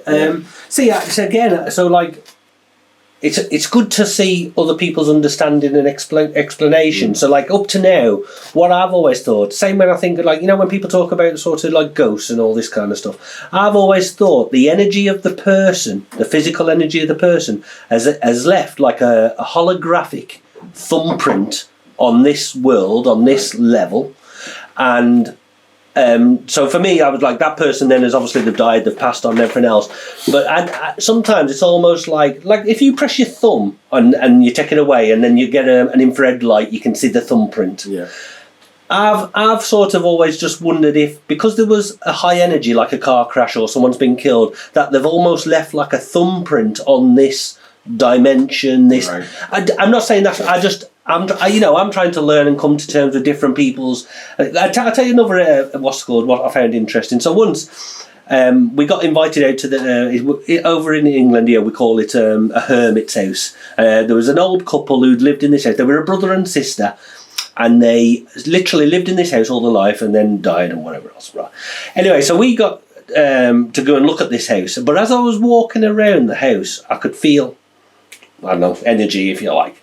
So as I closed my eyes and I was walking around, I could see beams of light coming up all around the house, as if someone was putting a torch underneath the floorboards and it was coming up.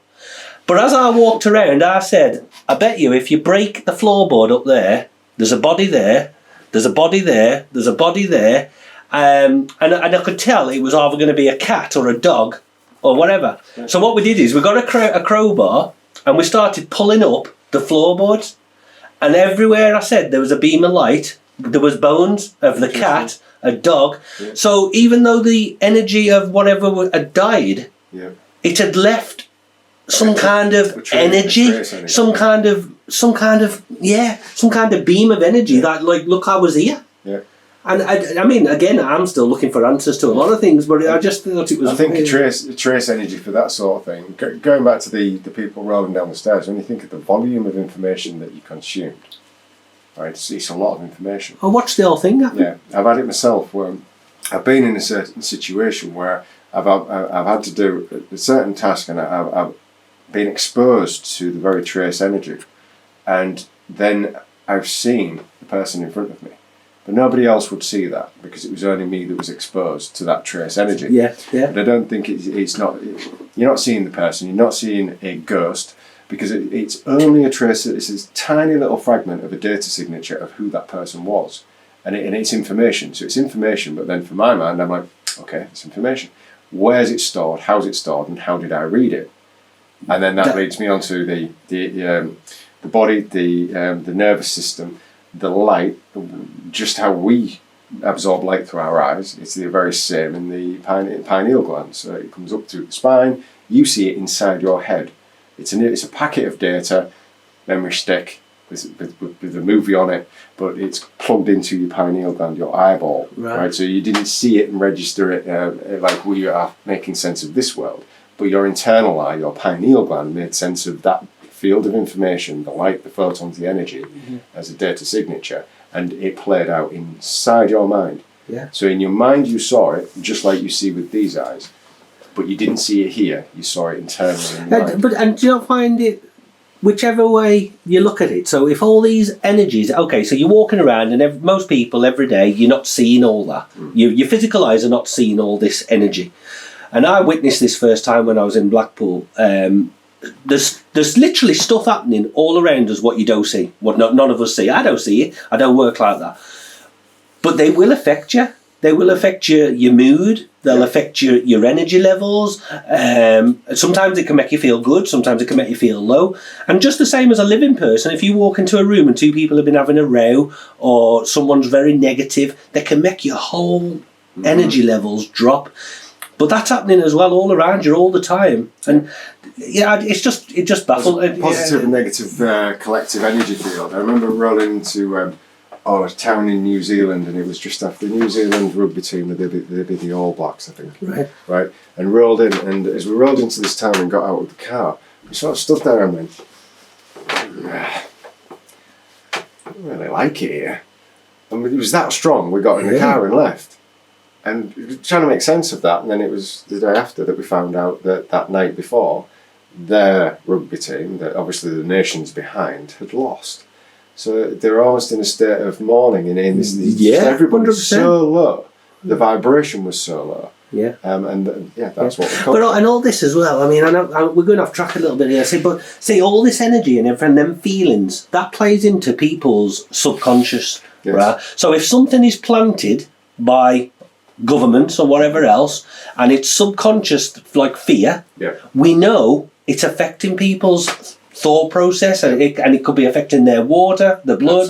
Absolutely. And this is where does it come under psychosis, all that kind of stuff? So subliminal psychosis, without people even knowing it, and they're wondering like, why am I feeling down? Why am I feeling crap? And it's all around you, and people don't realise it. Do you know what I mean? So they need to learn the techniques of how to cleanse themselves, how to protect themselves, how to, because our energy field goes like, I think it's a fair few meters wide, and so you have to really like protect yourself and look after what's coming into this energy field, don't you? I'm going off track a little bit there.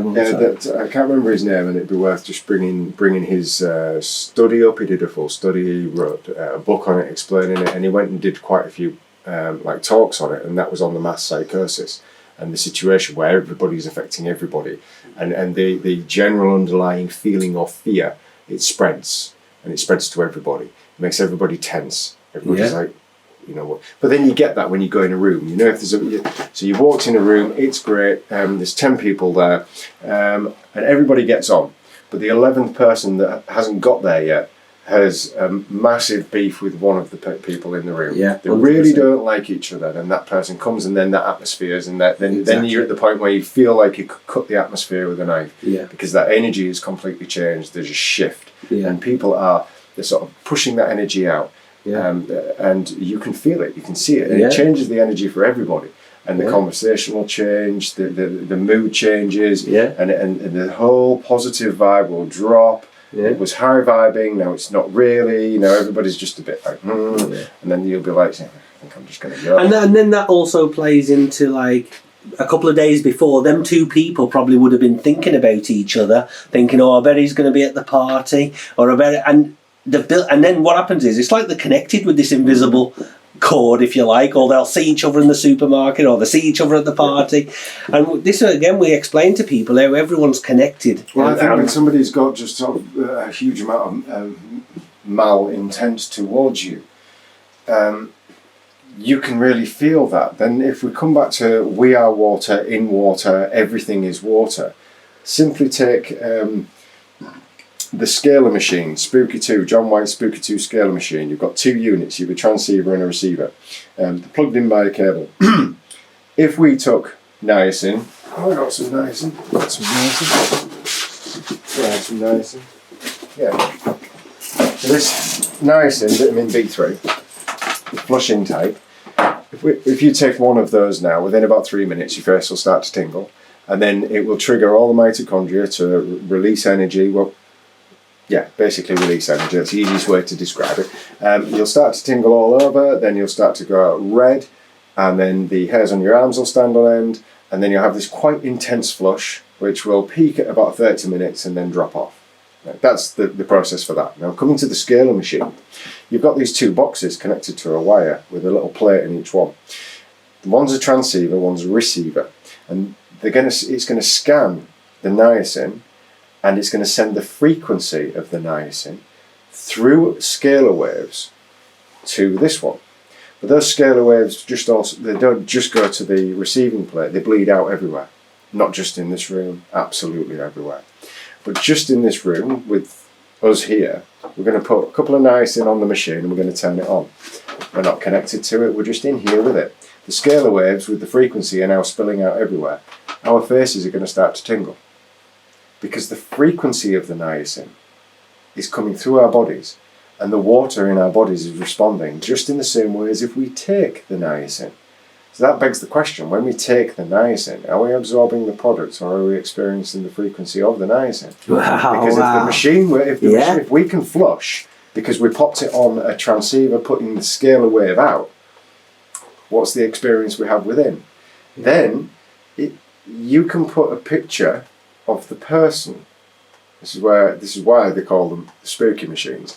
But they call it spooky because some people will go, "Ooh, that's spooky."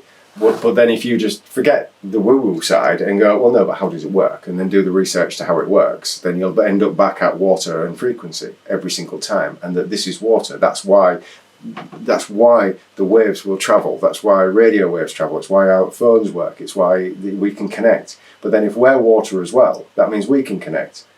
And then if it's all water, and water's intelligent and it's connected to source, then you can take a photograph.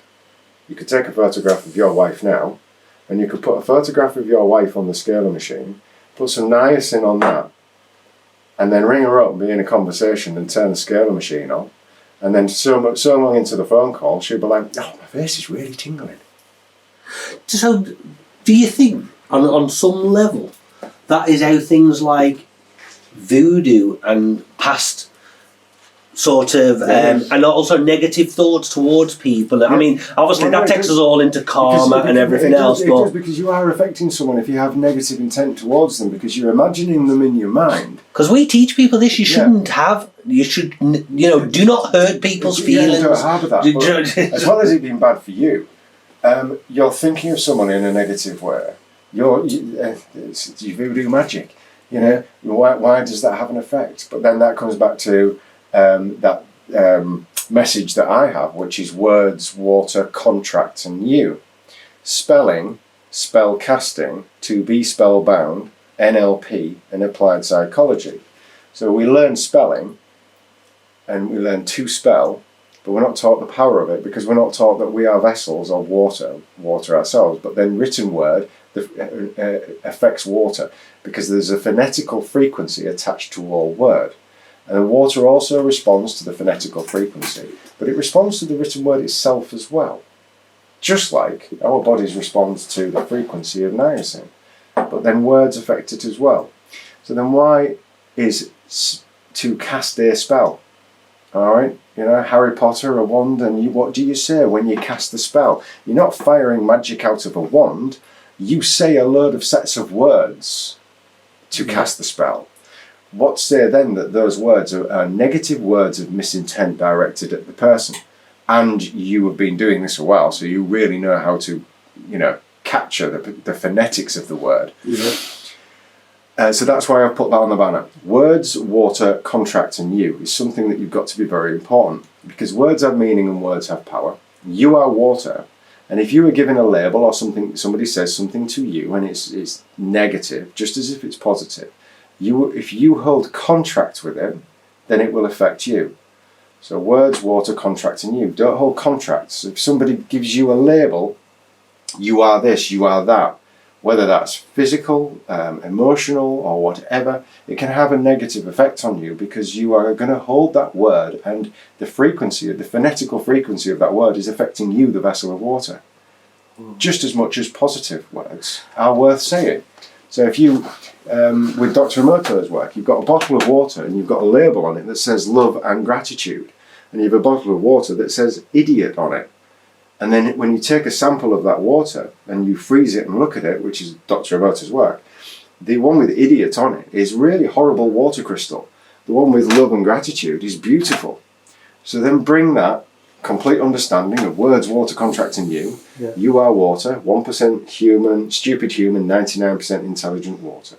The power of spelling, to spell cast, spell casting, to be spellbound by the words, holding contract with them, into NLP, neuro-linguistic programming. So you can program someone's mind using neurological, linguistics, language, and program, or applied psychology.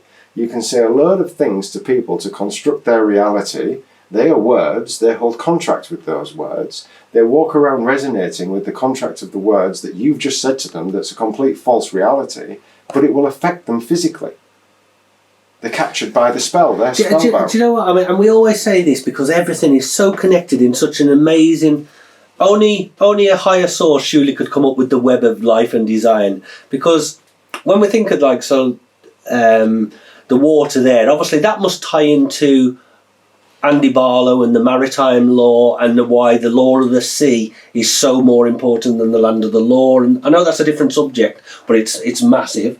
And then I wonder if that's why prayer, where you're supposed to always bless your food and your water before you eat and drink it, and give gratitude for it, because you was.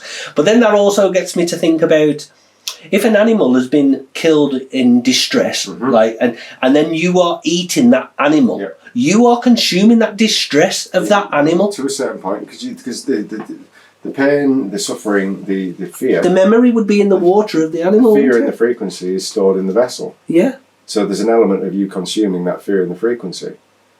So really, you would only ever want to eat what you kill, and you would put good intent onto it.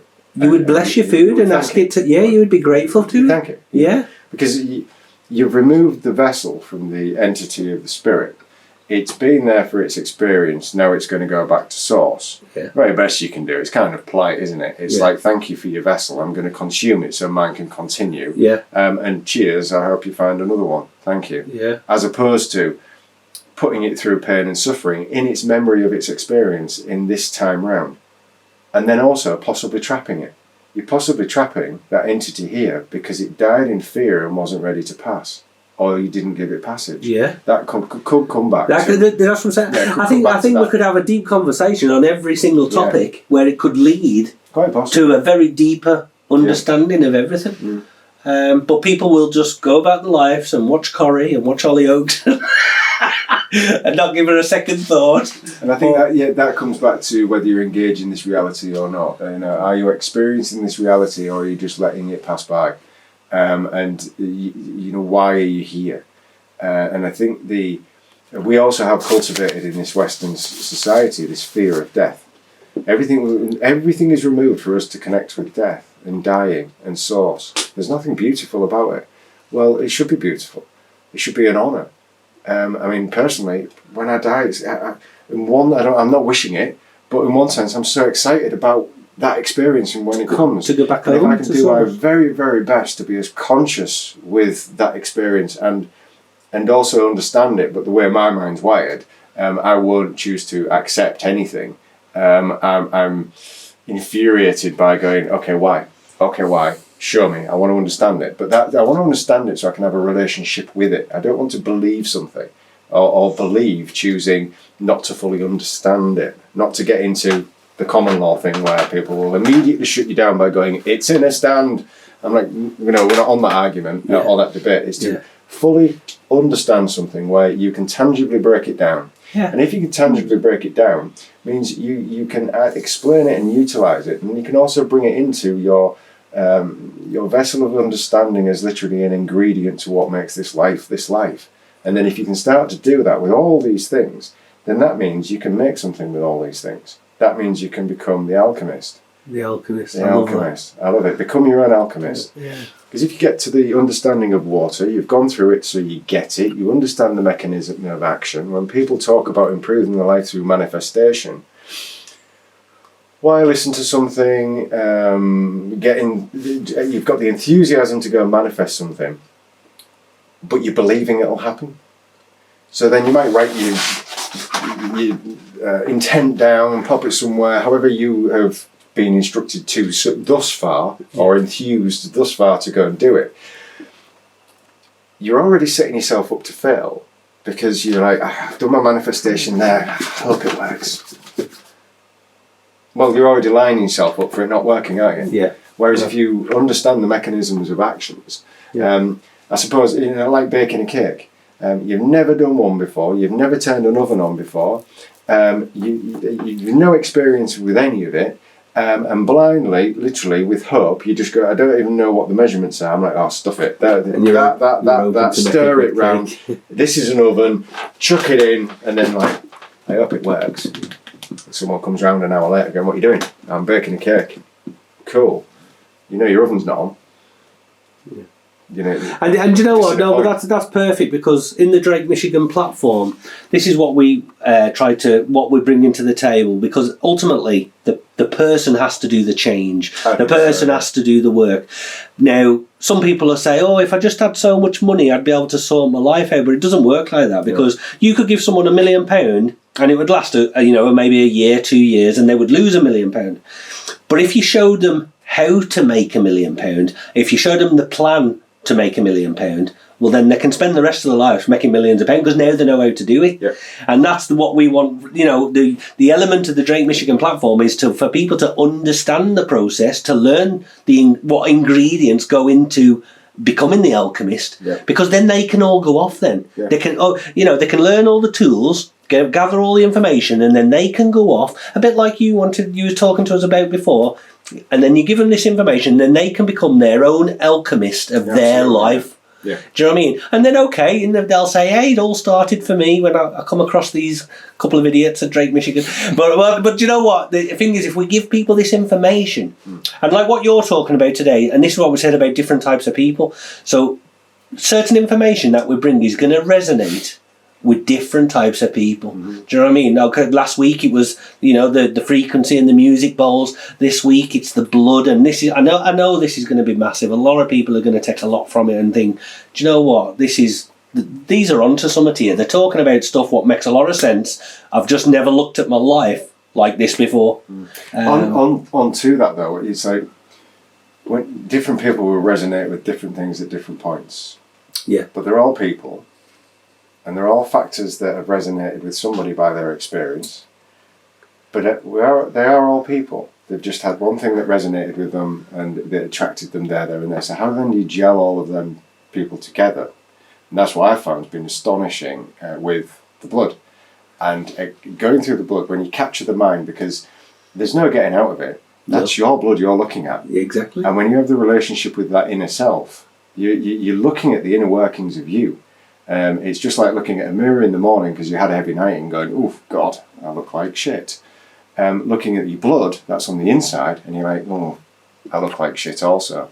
So you start to do something just like when you see your face in the morning, it'll be a splash of water. Oh God, I'm not having a drink tonight. I'm not doing this. I'm not doing that.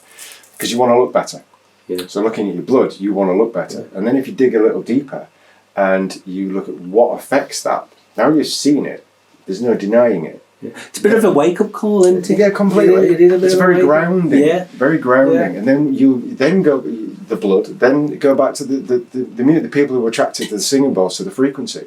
Well, how does the frequency affect the blood? The frequency affects the blood directly. And I've done that work. I've looked at people's blood beforehand, then they've gone off for a gong bath, or for a singing bowl bath, or for tuning forks, or for frequency-based treatment underneath a frequency pyramid filled with crystals. But then, again, understanding the crystals. People will go, oh yeah, crystal healers, there's somebody like touched me with a crystal all over. Yeah. All right. If it resonates with you, fine, but if it doesn't resonate with you, it might resonate with you if you actually understood it. Yeah. And you understood that what resonating with you means. Yeah. Why did something resonate with you? Because it's a frequency that causes you to resonate. Yeah. And a crystal has a certain resonant frequency. Quartz resonates at 32,700, I think it might be 782. Let's just go with 700. 32,700 hertz a second. That's why, and it's a constant, that's why it's used to power a quartz watch. So then if you've got that quartz onto your body, or you've got a mass of quartz that's all pushing that frequency out, and it's especially in a triangle or an array pointing to a center, the frequency is colliding, then it's spilling out, creating a toroidal energy field, and if you stand in that field, that frequency will be passing through you and will structure the water in you as you resonate at that frequency. And that's the explanation. And do you know what's really good about that as well is, so like, cause some people ask me the question, they'll say, Kev, does Reiki work, or does the healing bowls work, and all these different holistical treatments? And sometimes they might go for one lesson and they might think, oh, nothing happened, or I've wasted my money and all the rest of it. But if they looked, like if they could see their blood before they went for that session, and they could see their blood after that session, they would be booking in for another session very quickly. And you know what I mean? Because they might have not physically thought something happened, but stuff is happening. That's one thing I've been really passionate about, is that every community group should have a microscope. Yes. And should have a couple of people, 1, 2, 3, 4 people that are using the microscope. 100%. And everybody in the community group knows they've got a microscope. And then if you do Reiki, well, you now have the platform to possibly hone your superpower, because you can bring someone before and then check them after.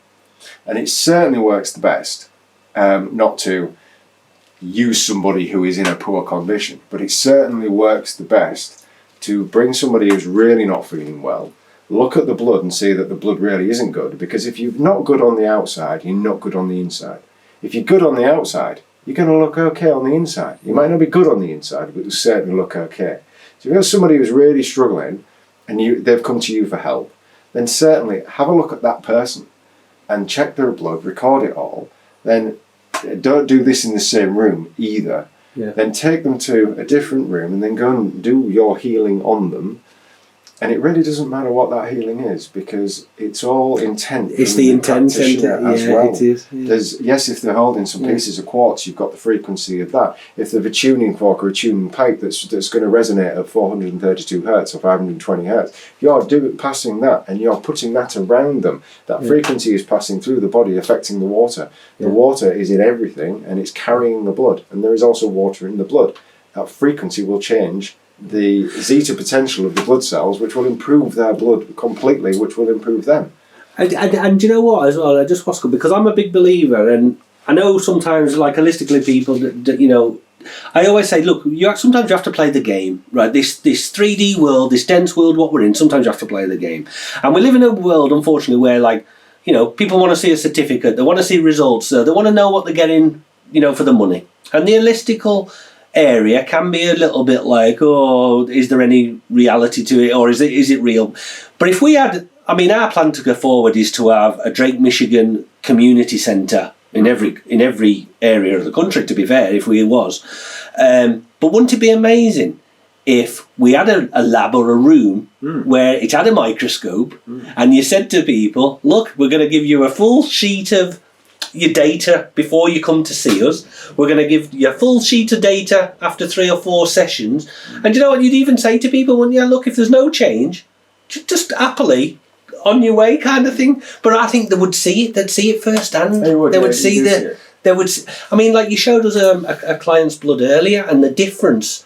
Phenomenal. It was the difference was phenomenal. So if people could see that, now they've got sort of a piece of paper, if that makes them feel better, to what they're paying for. Do you know what I mean? There's another interesting side to that. I mean, we'll go back to words, water, contract, and you.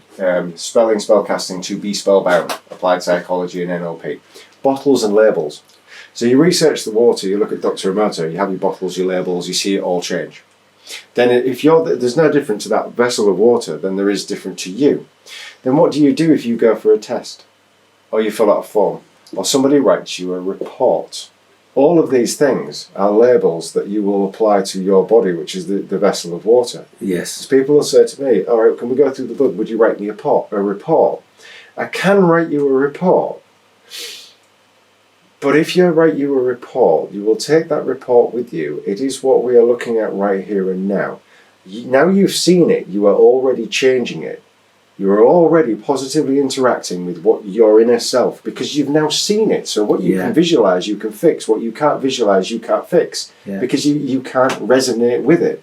So now you can focus on it, just like we can put a photograph on there, and we could send a nice in frequency through a scalar wave to somebody out in the world because of the connection of source, and that's not woo-woo, just go and do it, and prove it works.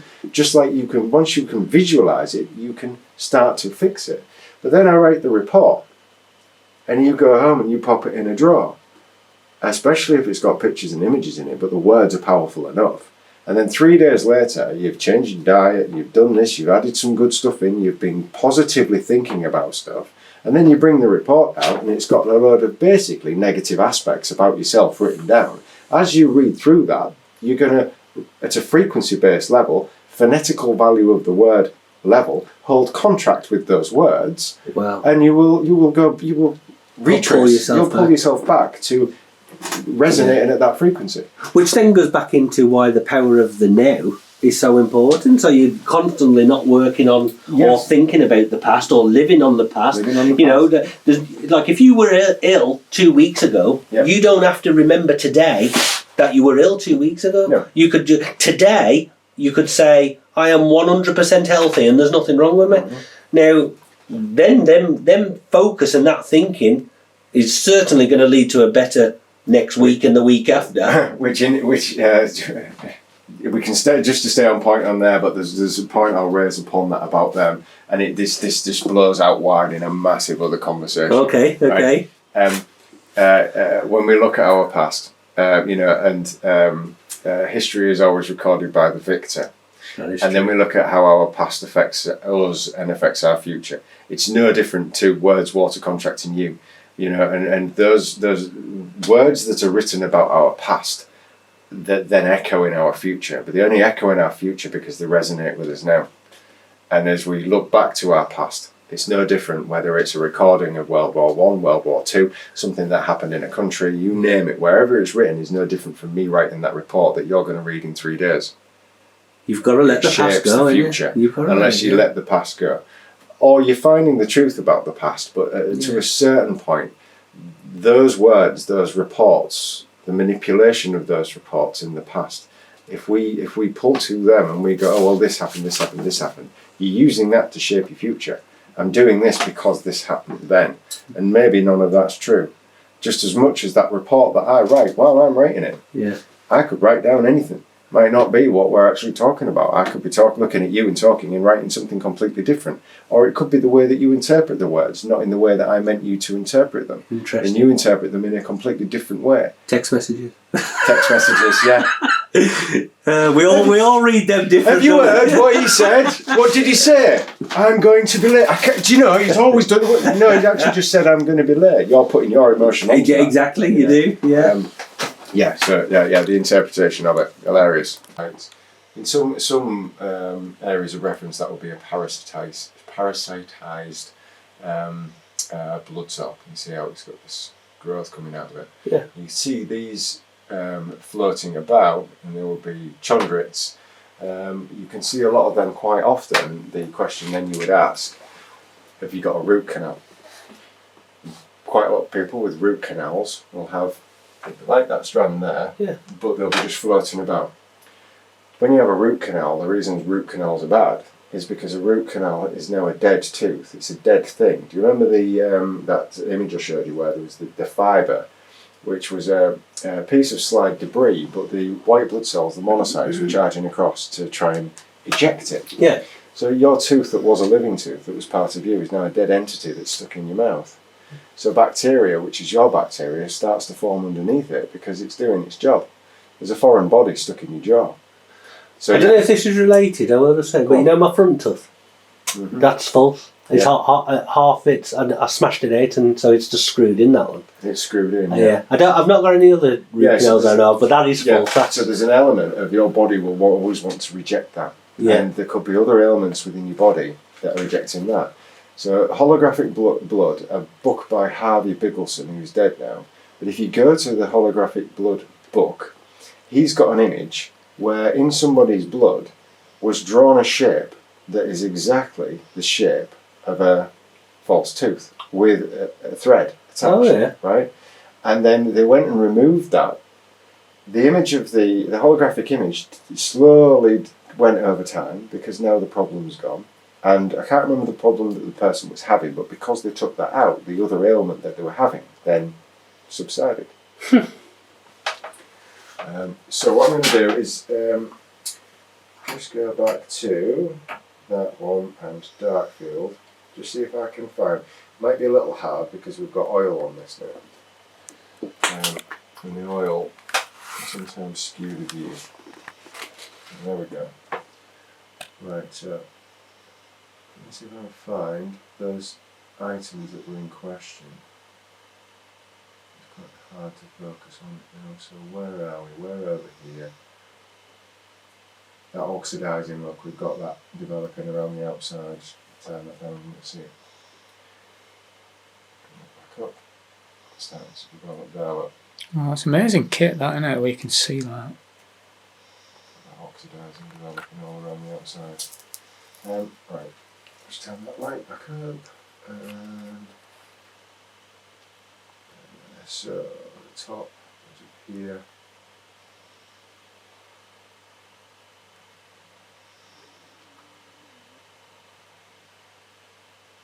Is that it? Yes, there's that first one. Remember earlier we had a little look at that object. Yeah, said we was going to come back to that. So we'll come back to that. That one. So, we'll drop that, go back to the phase 3. Oil. Turn from Darkfield to phase 3. Excuse me.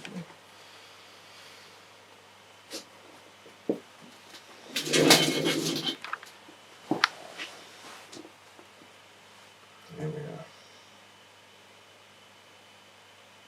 So calibrate that. So as we're looking at this object, we're going to look at the complexity of the actual object itself. That then helps us understand to prove what something is, first prove what something isn't. As an individual piece of organic or non-organic random debris that's on the slide, what's the chances of that random piece of debris being so complex? Yeah. So if it's like a fibre, how did a fibre have all sorts of other things attached to it? Yeah. But if it was rolling around in the blood for a long time, then it would pick up lots of other bits of debris. So that's one way that we can start looking at understanding what it is we're looking at. So let's calibrate that. So it stood out because it's a fibre, but it also stood out because it's got some objects attached to it. And you can see that the structure of the fibre is quite complex with lots of little bits of things attached to it. And then we've got bacteria in and around it, look, here. We've got this object, A little bit of something about the same colour.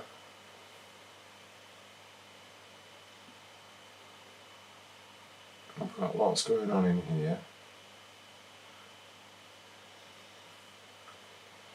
So you've got a bit of dry slide here now, dry slide there. It has been plasma there, but you can tell there's been plasma there because it's got like a sort of directional soft texture to it, whereas it's not hard and dry. It's had plasma wash over it. That's this area here. So plasma's been here. You see that sort of black speckly part? Because plasma's withdrawn. And as it's moved around on the slide, it's left a residue of the plasma. So we know plasma's been here.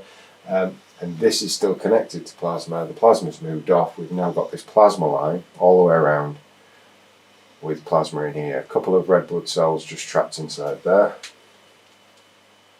There they are. And some bacteria trapped in there as well. Bacteria trapped in there. We've got all sorts of bits of crystals. This isn't one crystal. This would be like a mixture of bits of crystal debris from around your body that's been collected, that's got stuck to this. It's been rolling around in there for a while.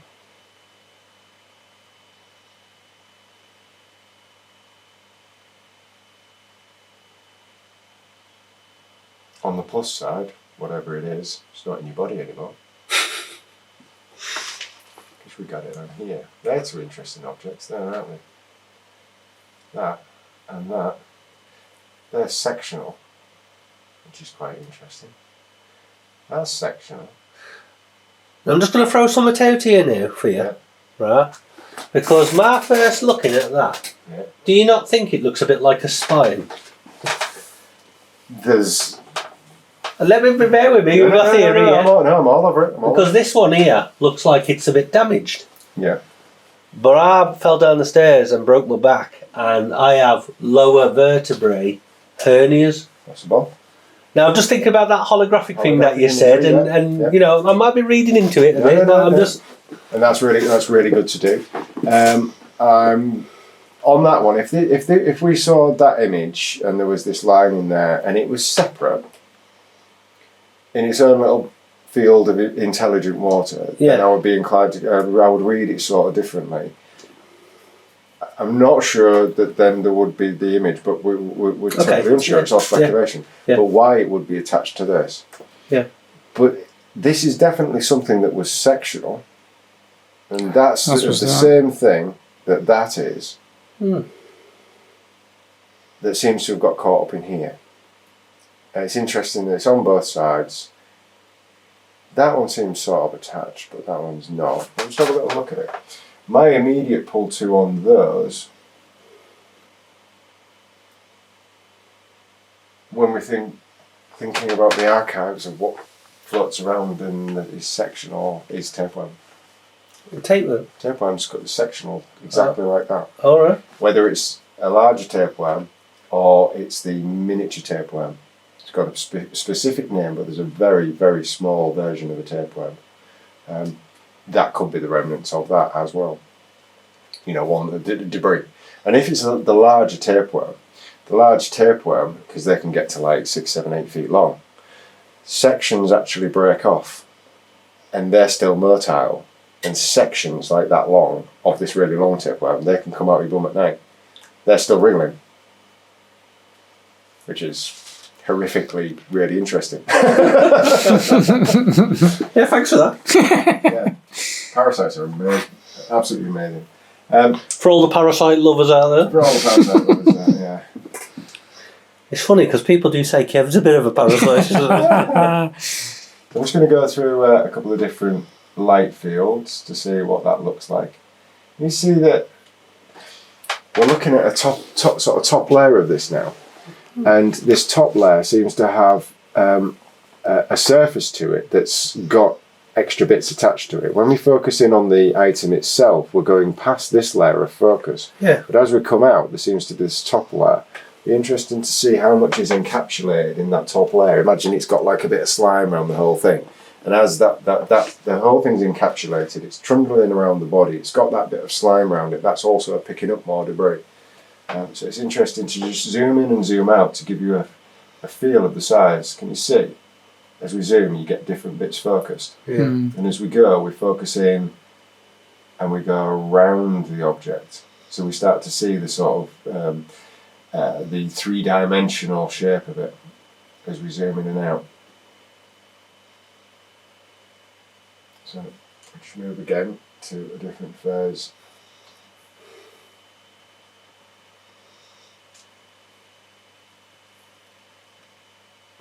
So I'm just going to take a few pictures. Right, and let's record that.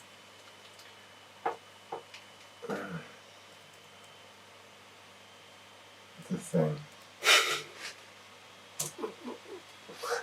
It's a good film. Yeah. It's one of my. The beginning of that is my favourite. Yeah, the beginning. it's good, yeah. My favourite film score of music ever, and all it is just boom boom. Pause for a bit, and it's boom boom.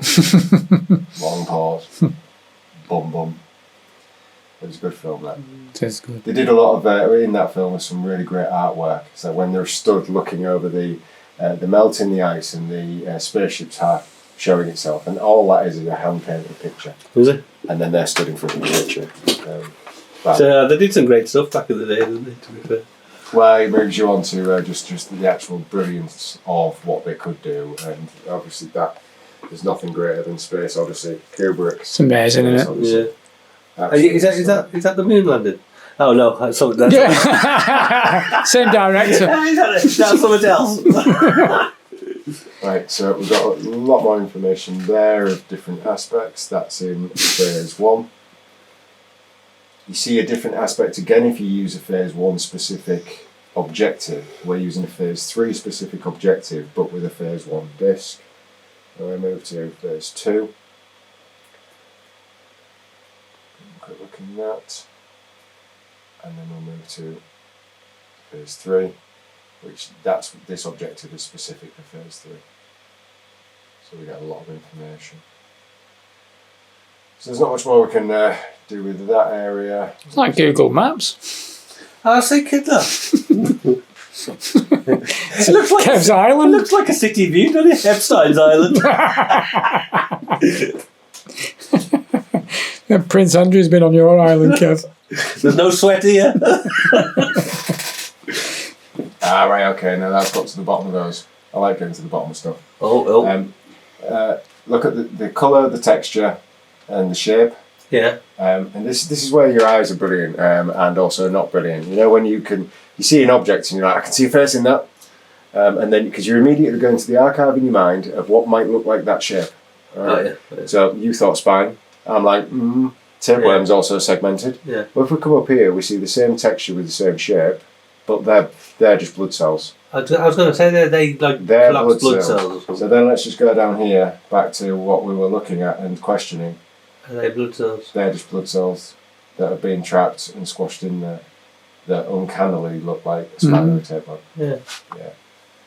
Well, the colour always be right. Sometimes you've got to get, I'm sure Joe will vouch for that, Kev.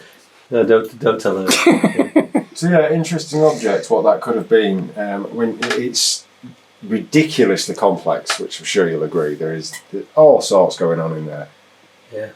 It's made up of so many different bits and bobs. It is not a natural thing that is a one thing. It's been kicking around for a while. It's like a piece of... it's weird how it's trapped the blood cells inside it as well. That's just because the plasma's left. Sorry. Yeah, if we look up here, the plasma's left, and look, there's the plasma over there, and there we see the same stuff rammed in. All right, and then we move over, look, and then there's the blood. Yeah. All right. It's not looking like blood much anymore. No. And you've got bacteria developing and all that sort of thing. Just so people know, this is not fresh blood. This is like it's been on the side a couple of hours now. Been in the microwave a few times. Kicked out and rotting. On that note, I've done protocol and got my blood to the best possible, not the best possible, but a really good state. Then I've taken a sample and popped it on there. When I showed you that good blood earlier, it stayed on and I've left it for 6 hours. It was as long as I had patience for. not a thing changed. Wow. Oh well. It So that just goes to stayed show perfect. then if you It look just after shows about the yourself. resilience of Yeah. the blood. The It cells. still had an energy pattern. There was Yeah. no mould within there. No bacteria came forward. It just stayed. That's And I left interesting. it 6 hours. If you go to the Western Price blood diet, well, it's a Western Price blood study, and the Western Price diet, so it's slightly confusing in terms because they're doing a study on the Western Price diet versus a Western diet. All right. I think they could have picked a better name. Oh, yeah, they could have They done. could have called themselves like Eastern. Northern Price or Eastern Price, couldn't they? Cabbage Price.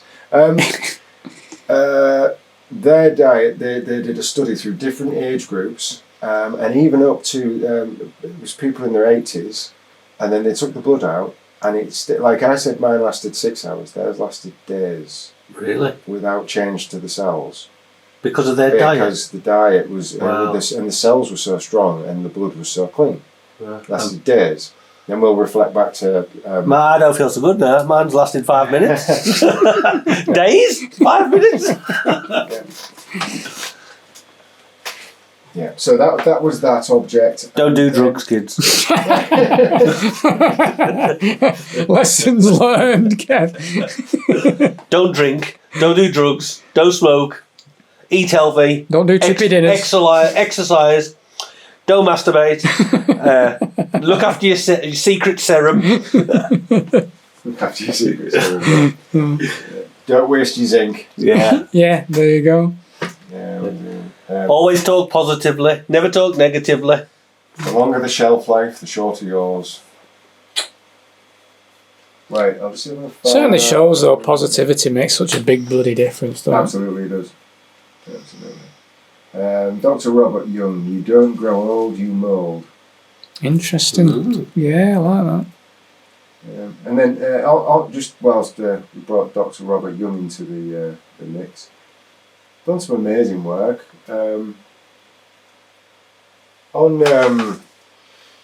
If you so type the live blood analysis into Wikipedia, it says it's quackery. There's nothing to see. It's quackery. You're a lunatic if you look at blood. You can't measure anything from it. That's the most. But you'll use a microscope to look at absolutely everything else. But if you look at blood, quackery. And who said this? And that's on Wikipedia. All right. And then underneath it'll mention Dr. Robert Young, and Dr. Robert Young had a patient who came to see her, and then she died. He openly talks about that. She came to me. She was in the right state. I tried to help her. She died. Then also, just to bring that one into some context, you've seen me. I'm going to die at some point, whether that be by natural causes or anything else that gets in the way, or I get hit by a bus. I'm going to die.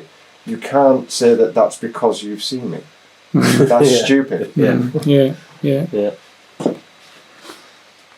Good old Wikipedia then. Wikipedia. A place for real truth. That's real truth. And then also on the British Advertising Standards website, there's a whole page dedicated to live blood analysis. And if you're advertising it, you're not allowed to use the word health in the same context. You can't say looking at blood it's got any relevance to health. It's funny how they do that, don't they? Because they say that about various holistical treatments. They say it's not healing. You're not allowed to say healing. And yeah, it comes back to cure for cancer, anti-cancer. You can't say cure for cancer. Can't say that. Yeah, it's irrelevant anyway. But that's you can't say that a lemon will cure cancer. But you can say if you take lemon, it is anti-cancer. But then, who cares about... but depending on which week you read the Daily Mail, one week coffee's good for cancer, the next week it kills your cancer. They're just making up as they go along. The Daily Mail was saying the other day that, if you breathe too much, then it's sudden death. I've heard a good one lately where the price of eggs has gone up. No, that's it, really. Hey, I heard a great conspiracy the other day. Listen to this one. Australia is fake, right? And then I thought, what do you mean Australia's fake? And then they went, have you ever seen an Australian kid? Think about it.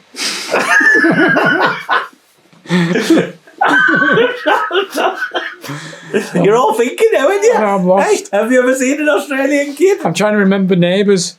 There's no kids in Neighbours. Well, there must have been playing cricket in the street or something. I don't remember seeing no little Australian kid going, good day, and having a game of cricket. Where's them fucking poms?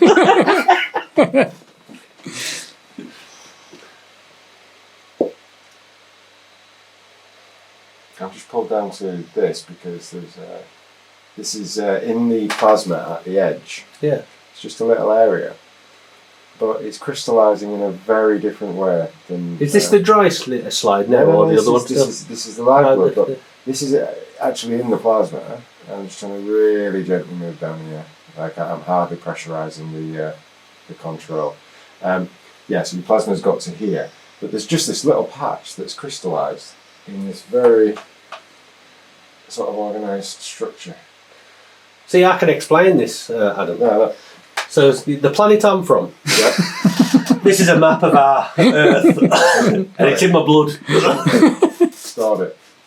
Yeah, so I just wanted to record that. Then I'm going to go back to that. I'm going to find that one last thing, and then we'll do the dry blood, which was the. Do you remember that where I said that shape's got a slight organic signature to it? It looks soft. I've just got to find it. Yeah, there's that structure. Look. That's like one of those things that you see on the Mars rover. Yeah. Well, we're all aliens. You know. Right, let's go back up here. If I can find this other item. There it is, got it. It's great when you can find what you're looking for, isn't it? Yeah.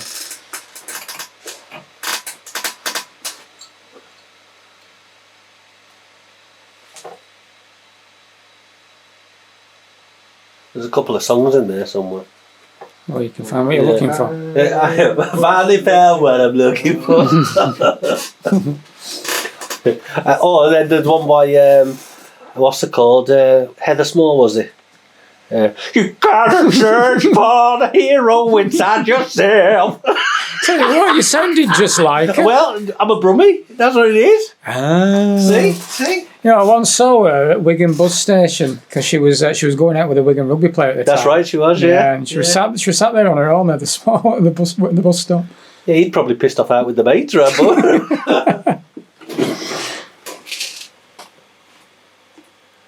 No, this is that object, which is this.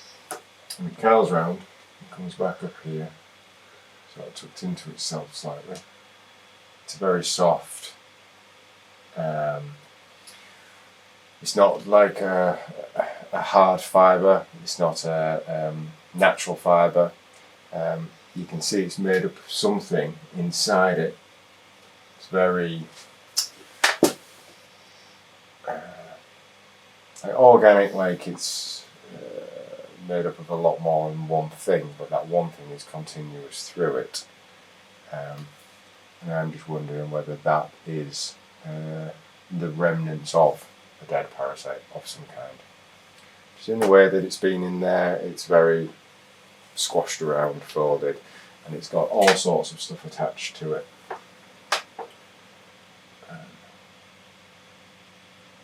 So I shall just go through quickly the phases, see what they look like.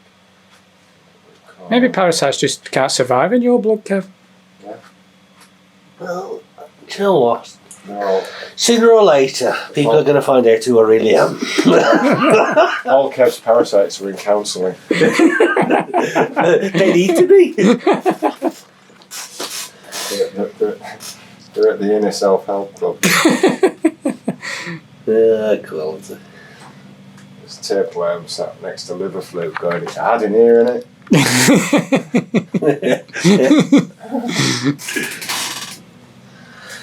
The parasites, like most people in my life, they just want to leave. They either die or they leave. They just get me away from Kev. Okay, that'll do. I've recorded it. There's not much more we can see looking at that thing. So that's that. We've got an helicopter above us. We've got an helicopter. Oh, yeah. The B-22s are here already. Right, so I'm going to pop your dry blood under now. When I found it. There it is. Say goodbye and thank you. Oh, thanks very much. Oh, look, do you know what? Do you know when people say they can see something? No, of course, in the tea leaves. Yeah. I was going to pretend I could see like Elvis Presley or something, but of course not. Seeing you're gonna go somewhere tomorrow. Well, you might do, might you? Well, I probably will. Yeah. They'll come for me in the white jacket.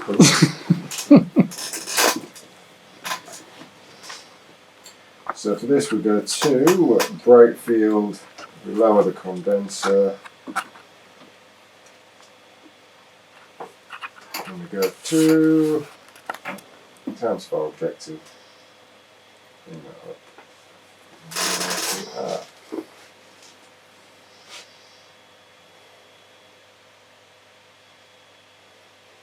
It's amazing, the picture here. Unbelievable. Okay. Tell me what you see after our discussion. Well, What jumps out? But there was something about this area being metallic, was there? Was it Heavy metals. Heavy metals, was it, or metallic? There was something about these little white things as well, were there? Yep. But I'm hoping it. Don't give me no bad news. I'm sick of bad news. Cool. Everything's fine. That wraps that up, mate. I was, Cheers, Adam. just so everybody knows, I was fine. And you're not suicidal, are you? Yeah. We'll go as far as to say that blistering there represents stress on an organ. Right. Okay. We've got some black pits forming there, but they're a little bit more than a black pit, which represents something else. We'll have a look at that a little bit deeper later. That one definitely means you buy. And what? I always wondered. Do you know what? I didn't think it'd ever come out live on camera, but now you know. It's like ripping the doors off the closet. But now you all know. Yeah, you're hiding in there. Hi. Yeah, interesting one, that one. A few things to chat about there. We've got a similar corroboration just running through here. We've got some darker rings, which is heavy metals. The white patches are polymerase protein puddles, which is detoxification coming through your body.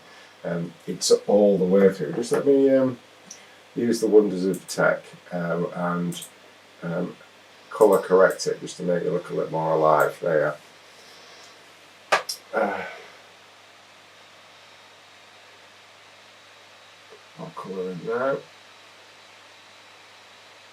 Okay.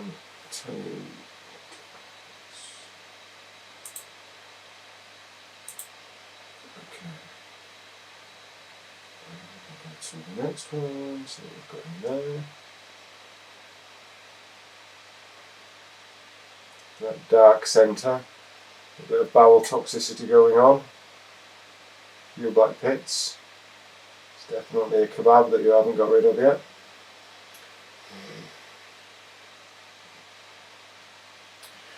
We've got a digestive imbalance in the middle there, so like intestinal irritation. The lymphatic congestion running through up here. A lot of darkness everywhere and darkness in the centre.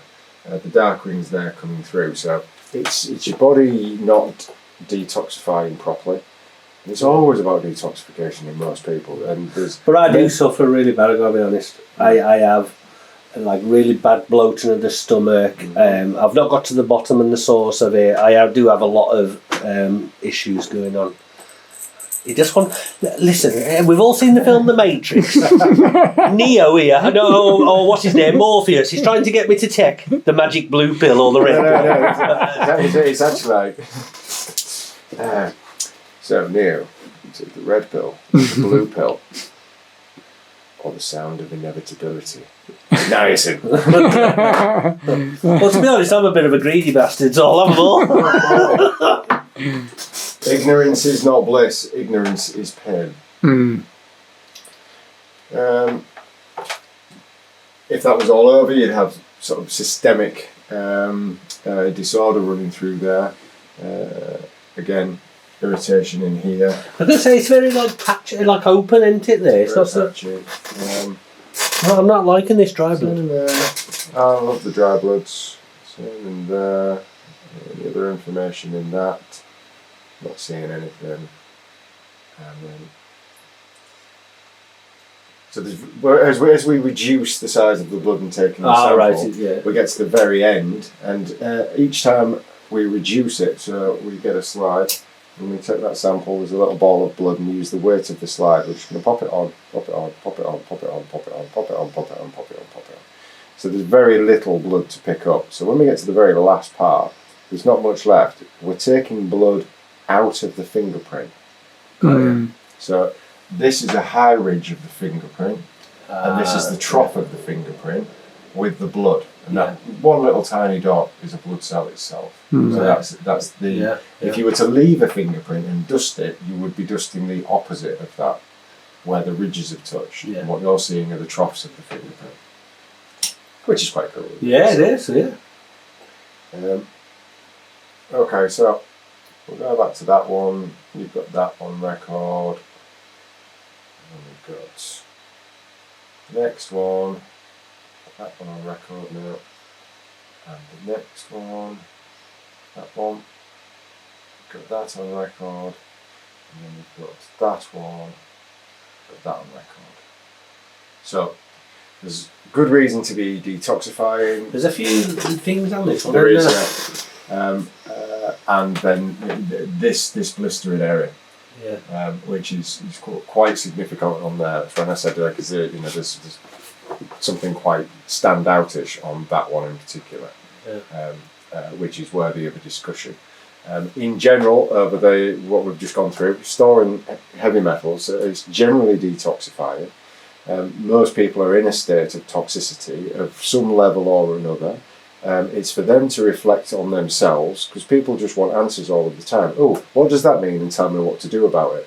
But if you use reference-based material and you directly go from what you see, look at a picture that looks like that resembles that, and then look at the words underneath it. The words underneath are only being formulated over a certain amount of time and experience and feedback, but they don't necessarily relate to the individual that you're now talking to or looking at. It's for that individual to take some level of responsibility, reflection, know there is an issue, see the guidance and the pointing towards or the highlighting of the issue, and then to go back and do their own work and have the understanding. But the beauty of looking at this information is giving you the kick up the arse to actually go and do something about it, and find the reasons why. And it's very important when you're doing this type of work is not to give labels for them just for the sake of giving a label. If you don't know, you don't know, and also to enforce that if you are to give it a label, the person can leave with a contract holding that label and the frequency of that label as a real thing. Then it will apply to them, because that's how we react to words, which comes back to words, water, contract and you.